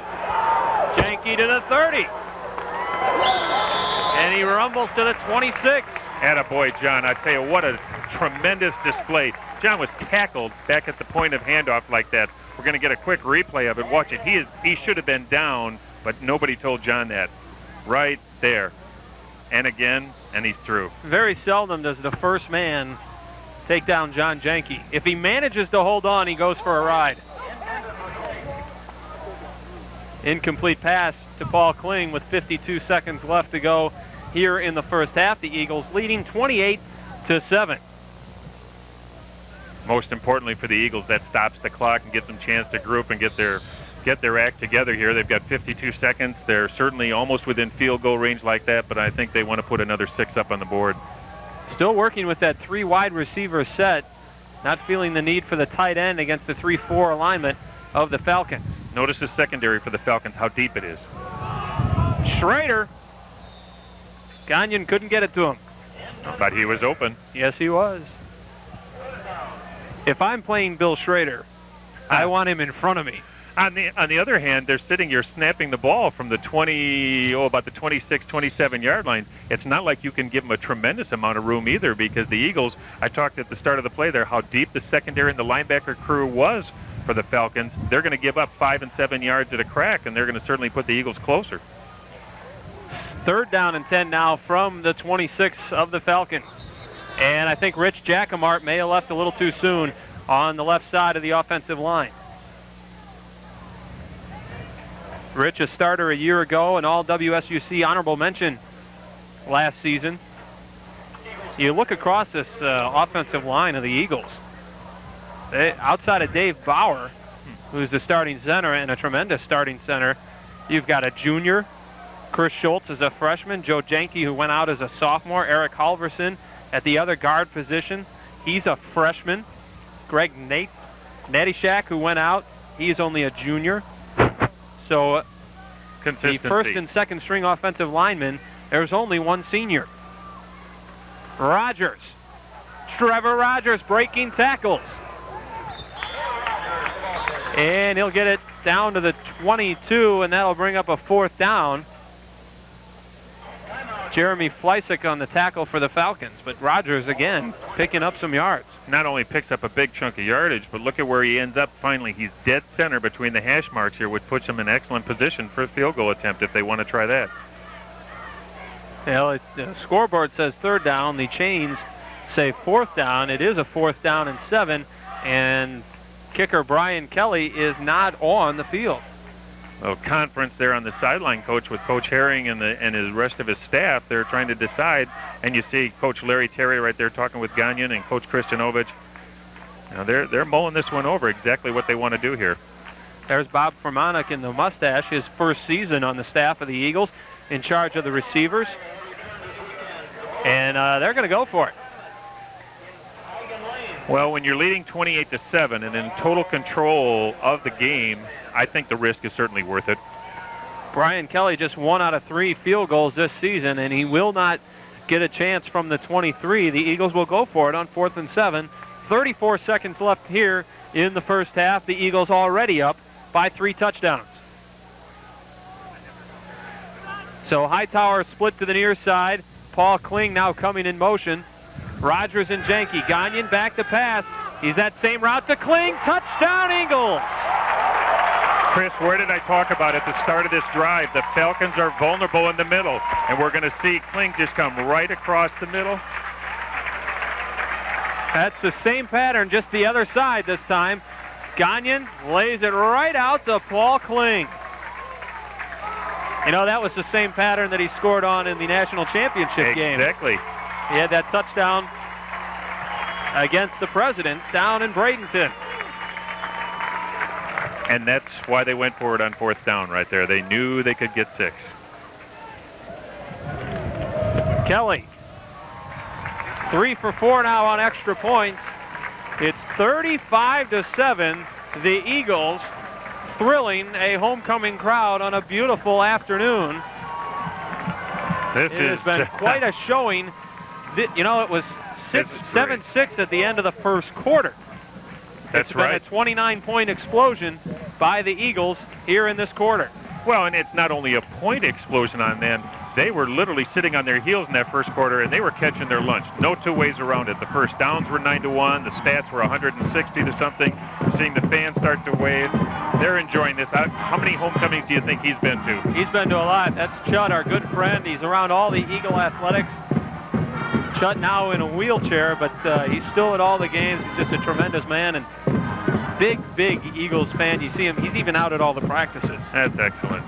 You got to love people like that not only are willing to commit their time, but their energy, not only for the games, but the practices, and just to be a part of a program like this. Yeah, this football team belongs not to the university, but to this community. They have been a point of pride in their rich tradition, and the community really backs them. Kelly will squib the kick, and the Falcons will pounce on it. And now coming out of there, Brian Venslin.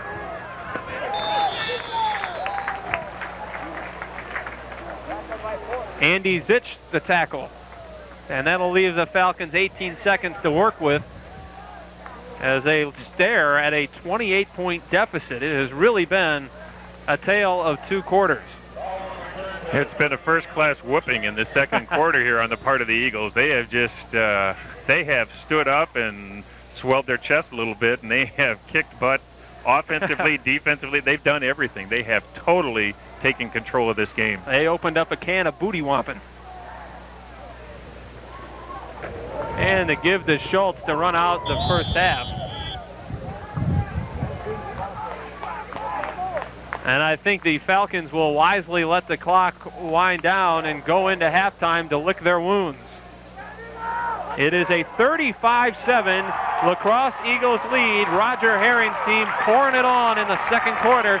29 unanswered points. Let's see if Scott Emmer can get some reaction for us as they head into the locker room. Scott? Hey, Larry, what kind of adjustments did you make in that first half? He's got them. Way our zeros, which we kind of knew they'd do all week. Our zeros are quick out pass. And, I mean, that's what we like to go to. We figured they'd take it away. We still had to try and do it. But then we figured out they're pretty soft in the middle, and we got Paul Kling, a good post runner, and he's hit a couple now. Jason's seen him well. He's got a lot of nice touch on the ball. And we're doing some good executing. Great protection by the line, too. I talked to Jason second quarter, rather. He said you guys are running the ball a lot more than you were passing. Do you expect that? Well, I'll tell you what really helped us early in the second quarter was Trevor Rogers. He had some nice hard runs there. Gave us some first and 10. Got us the drives going. So I was real happy about that, too. A lot of people are performing well. Defense doing a good job. Good discipline, good concentration, good focus. Only halfway through, though. Good luck second half, Coach. Pretty much a domination by the Eagles. I think we're all a little surprised down here, 35-7 at half. Yeah, I would agree, Scott. It's been a dominating second quarter performance and really an impressive showing by an offensive line that's had some injuries interchanged even throughout this game. Well, our halftime activities getting started. The Screaming Eagles getting set to entertain a homecoming crowd. We'll be back with our halftime activities. The Eagles with a huge lead at the break.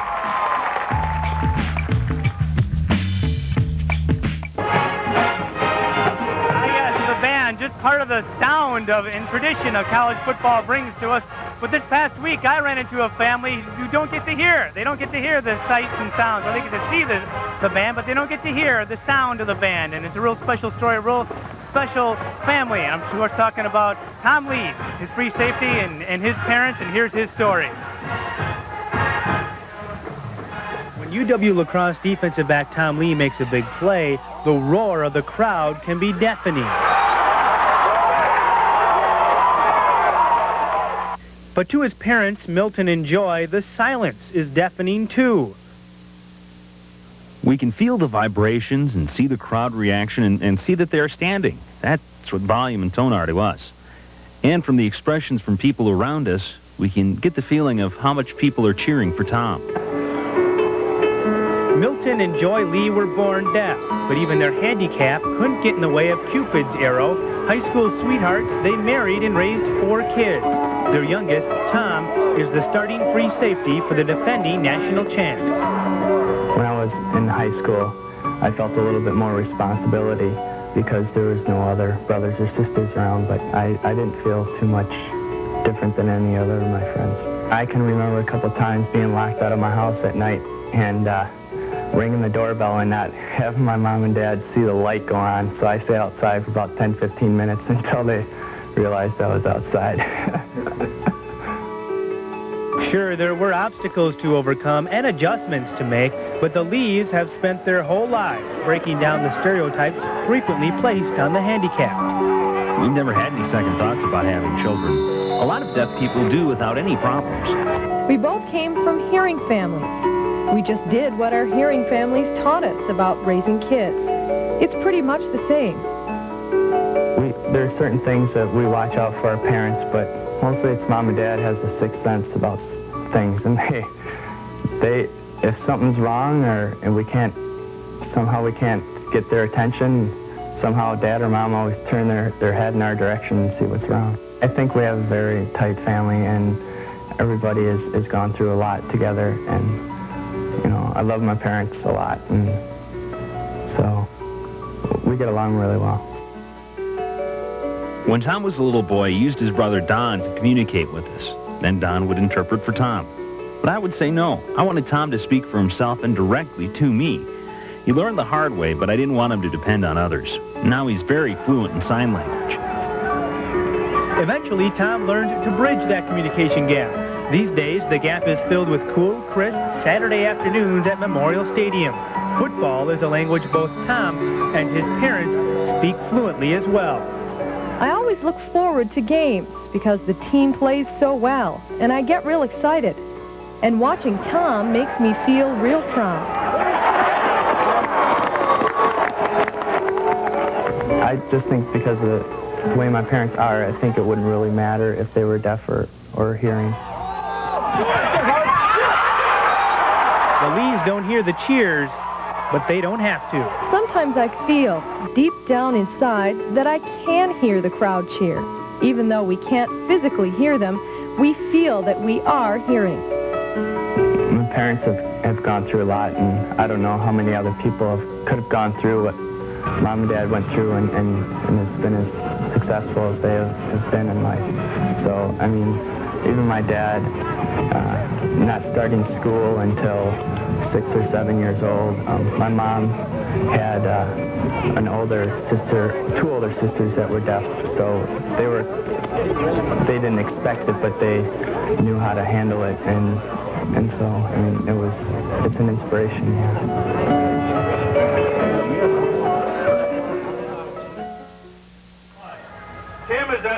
And joining me now is Milton and Joy Lee, the parents of number 38, free safety Tom Lee. Also joining me is Tom's brother, Ron. Ron's going to do some interpreting for us. First of all, Joy, I'd like to ask you, during the interview, you mentioned that you could feel the vibrations of the crowd. I imagine there are a lot of vibrations to feel in the first half. A senior majoring in physical education, sponsored by... He said yes, there's a lot of vibrations during the game today. Betsy is escorted by her father. There's a lot of vibrations. Now, I know your younger, or older son, rather, Don, played football here as well. UWL football has become kind of a tradition in the family. I imagine you guys make it the trips to all the games? Laurie is escorted by her. They've only missed one game in 3 years because of a snowstorm.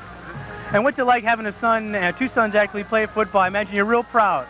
Mary Witkowski, a senior majoring in recreation management. Extremely proud. By Student Association. They always like to come to games because the team plays very hard to the end of the game, and all the other teammates that play with Don and Tom. And this afternoon they played very well, probably the best that they played this year, almost flawless. All right, you two, thanks a lot for joining me. It was a pleasure getting to know you, and hopefully we can feel some more vibrations in the second half. All right, Chris, a terrific story. We're going to send her down a break, and when we come back, actually I'm going to toss it back to you, Chris. How about that for some more reaction on the first half?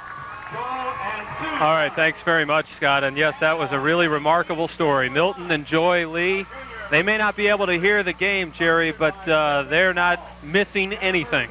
I tell you, a story like that has just got to tug at your heart that people can overcome adversity, they can overcome handicaps like that, and still go on, and you can just tell in listening to Tom's voice like that, what a family love they've got there. That is excellent. We always hear it too from the coaches, you know, they're great athletes, but special kids as well, and I think Tom Lee is an example of that, having to overcome the communication barriers in his family, and just the joy and pleasure that his parents get out of seeing him play college football. You know, I think, good Lord, accommodates or allows for that. They may not hear, but I tell you, they probably see and sense and feel more things, and they walk away from a game probably with a lot more satisfaction and enjoyment than the average fan sitting here, just because they're able to be here and be a part of their son's activity. I think one of the nicest shots in that piece, and a great story by Scott Emmerich, seeing the parents up in the stands while the people around them are cheering. They're cheering and signing at the same time. I think that's just a remarkable sight. We've had many remarkable sights here in the first half. We'll be back with some highlights and the halftime statistics after we take this time out. The Eagles leading the Falcons 35-7. Gentlemen. And now we're going to get started. And welcome back to Memorial Field, live WSUC football here on TV 19. And the viewing audience, as well as the audience here in attendance, has been thrilled by the Eagles as they lead it 35-7. And it all started right out of the gate. The opening kickoff, Bill Schrader took the ball on his 17-time track All-American, was off to the races, Jerry. 4.2 speed. He only had one guy to shake free from. Well, and you look at it right here. Even though he's hit, he's got the leg strength and the balance that a track star and a football star would have. And then once he's in the open, he gets a good key downfield block like that, and he just outruns everybody. And the extra point was blocked. The Falcons came back and scored to make it 7-6. But after that, all Eagles, 29 points in the second quarter. Let's take a look at the halftime statistics. The score, 35-7. The rushing yards, the Eagles, thanks to Trevor Rogers, took the edge in that one. Passing yards, a big advantage to La Crosse. Time of possession, a little lopsided, but it was 11 to 3.5 in the first quarter, the Falcons. So the Eagles dominating the ball really in the second quarter. It was much more lopsided than that after the first quarter. Can the Falcons come from behind with a wishbone offense? That is the question that has to be answered as far as they are concerned. The Screaming Eagles wrapping up their halftime performance.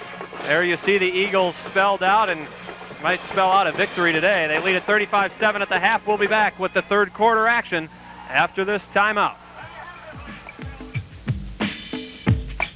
Welcome back to Veterans Memorial Stadium. 35-7, the Eagles on top of the Falcons, and I'm joined now with River Falls head coach John O'Grady, and Mr. O'Grady, I'm sure the first half outcome real surprised you as well. Well, you know, they've caught us in some blitzes, done a good job with their wide receivers. We just got to be a little bit more aggressive, I think, on the line of scrimmage and get some pressure on the quarterback. What'd you tell your team at halftime? I know it's a tough situation, emotional game, big game. Can this team come back? We try to tell our guys it doesn't matter what the score, whether we're up by this much or down. We just got to try to come out and play the same way. That shouldn't make much difference. John, thanks a lot for your time. Yep. Good luck second half. All right, should be an interesting second half. We'll see if River Falls and that wishbone offense can come back in this game against a defense for UWL that's been real tough. Chris, back up to you and Jerry. Yeah, they have been real tough. Roger Herring's defensive unit really throwing the D in the second quarter. We'll take another look at the halftime stats, and our crack statistician Jerry Ming has broken it down even further. Jerry? Well, I think, Chris, if we look at what was happening in the first quarter, we had 157 yards for the River Falls Falcons, only 21 for the Eagles. You look at the halftime stats, that tells you the Eagles put up 263 yards in the second quarter. That's a whole game production for some people. They did it in the second quarter alone. By the same token, the defense, with a few changes, Coach Jacmel told us that their cornerbacks are supposed to key the offensive halfback. They were keying the offensive end. They made that adjustment. They held the Falcons to 17 yards. I mean, just a day and night difference. You look at the time of possession, that's a little bit deceptive because the Eagles were scoring quickly and they were also running, out patterns, and it's just total domination. And Jason Gagnon with 3 touchdowns in the first half, 1 to Bill Schrader and 2 to Paul Kling. Brian Kelly kicks off for the Eagles.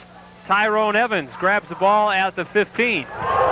Fumble, a big hit, and the ball is recovered by the Falcons. The hit laid by Joe Stuber, and Tyrone Evans is still down. Even with our headsets on, we heard that crunch up here. That he just got overhit, if there is such a thing. Watch the impact right there. Just a tremendous crunch put on by number 46 there, Joe Stuber. Oh, out of Baraboo, a sophomore. Well, they teach those Thunderbirds how to hit. Well, he earned his stripes right there. That was just an impressive. Not only does it set a tempo defensively for the Eagles, but the Falcons got to know that the Eagles came out to play this half also. They're not resting on a 35-7 laurel right now. He separated Tyrone Evans from the ball and maybe from the afternoon. Cowles on the ride, out to the left. Jimmy Ruffsholm right there. So the defense picks up right where it left off. Well, and as I was starting to say there just before we went to the kickoff, Coach Jacmel came up through here and he said, what happened to you guys in the first quarter? He said, we did not respond to one key that we worked on all week long. We read everything wrong. I said, obviously, they marched right down the field on you. He said, just that little adjustment of the cornerback reading the offensive halfback rather than the end, and look what it's done. They're now coming up and meeting that sweep before it even gets going.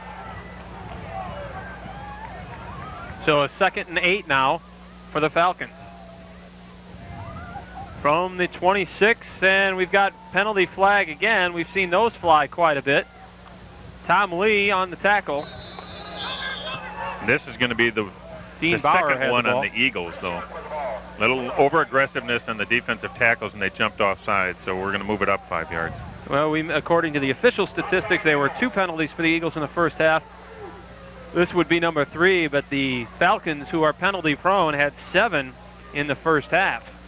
And it's not only the number of penalties for them, but it's when they happen. They were just at absolutely crucial times. It took them out of 3rd and 1, Before you know it, they were back 3rd and 14 or 15 or whatever it ended up being, and it just Defense. stopped the drive. Repeat, second down.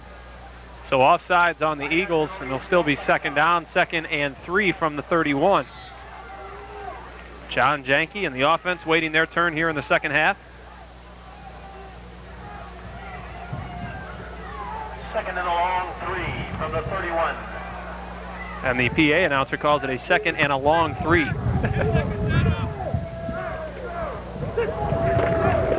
To give to Schultz, he goes up the gut. Lucian Adams absolutely planted Adam Cowles after he got rid of the ball. Annihilated, planted might even be a better word like that, because you're going to see Lucian just come through there, and Cowles, I mean, granted, the Falcons got the first down, but look what happens to him. He just gets blown out of the picture. He could have handed off to Lucian Adams. He was in there so quick. Lucian's a lineman. Linemen do not know how to carry the ball. Lucian checks out. The run by Schultz picked up a first down, so the Falcons have it at the 44.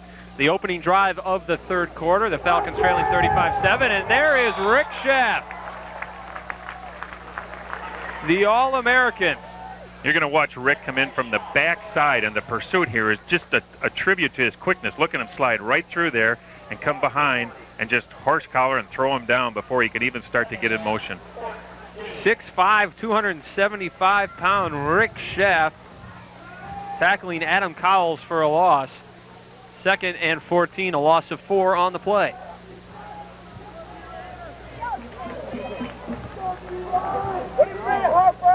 No wide receivers in the game for the Falcons.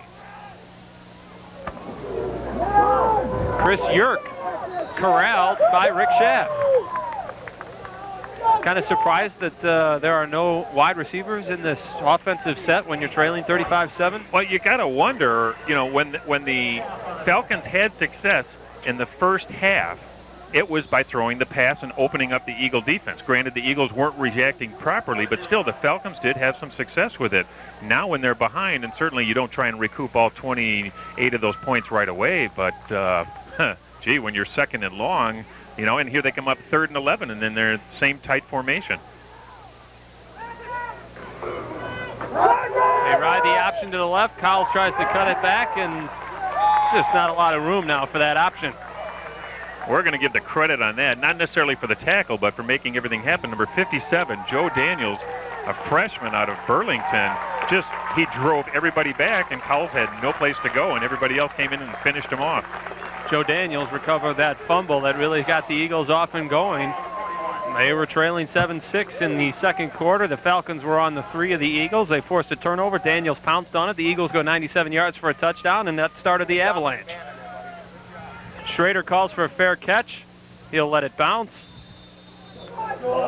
And the Eagles offense will get their opening drive of the second half. They'll start it at their own 35.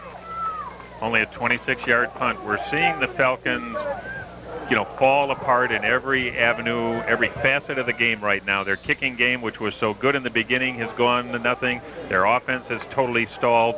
The Eagles are they've taken everything away from them. Chase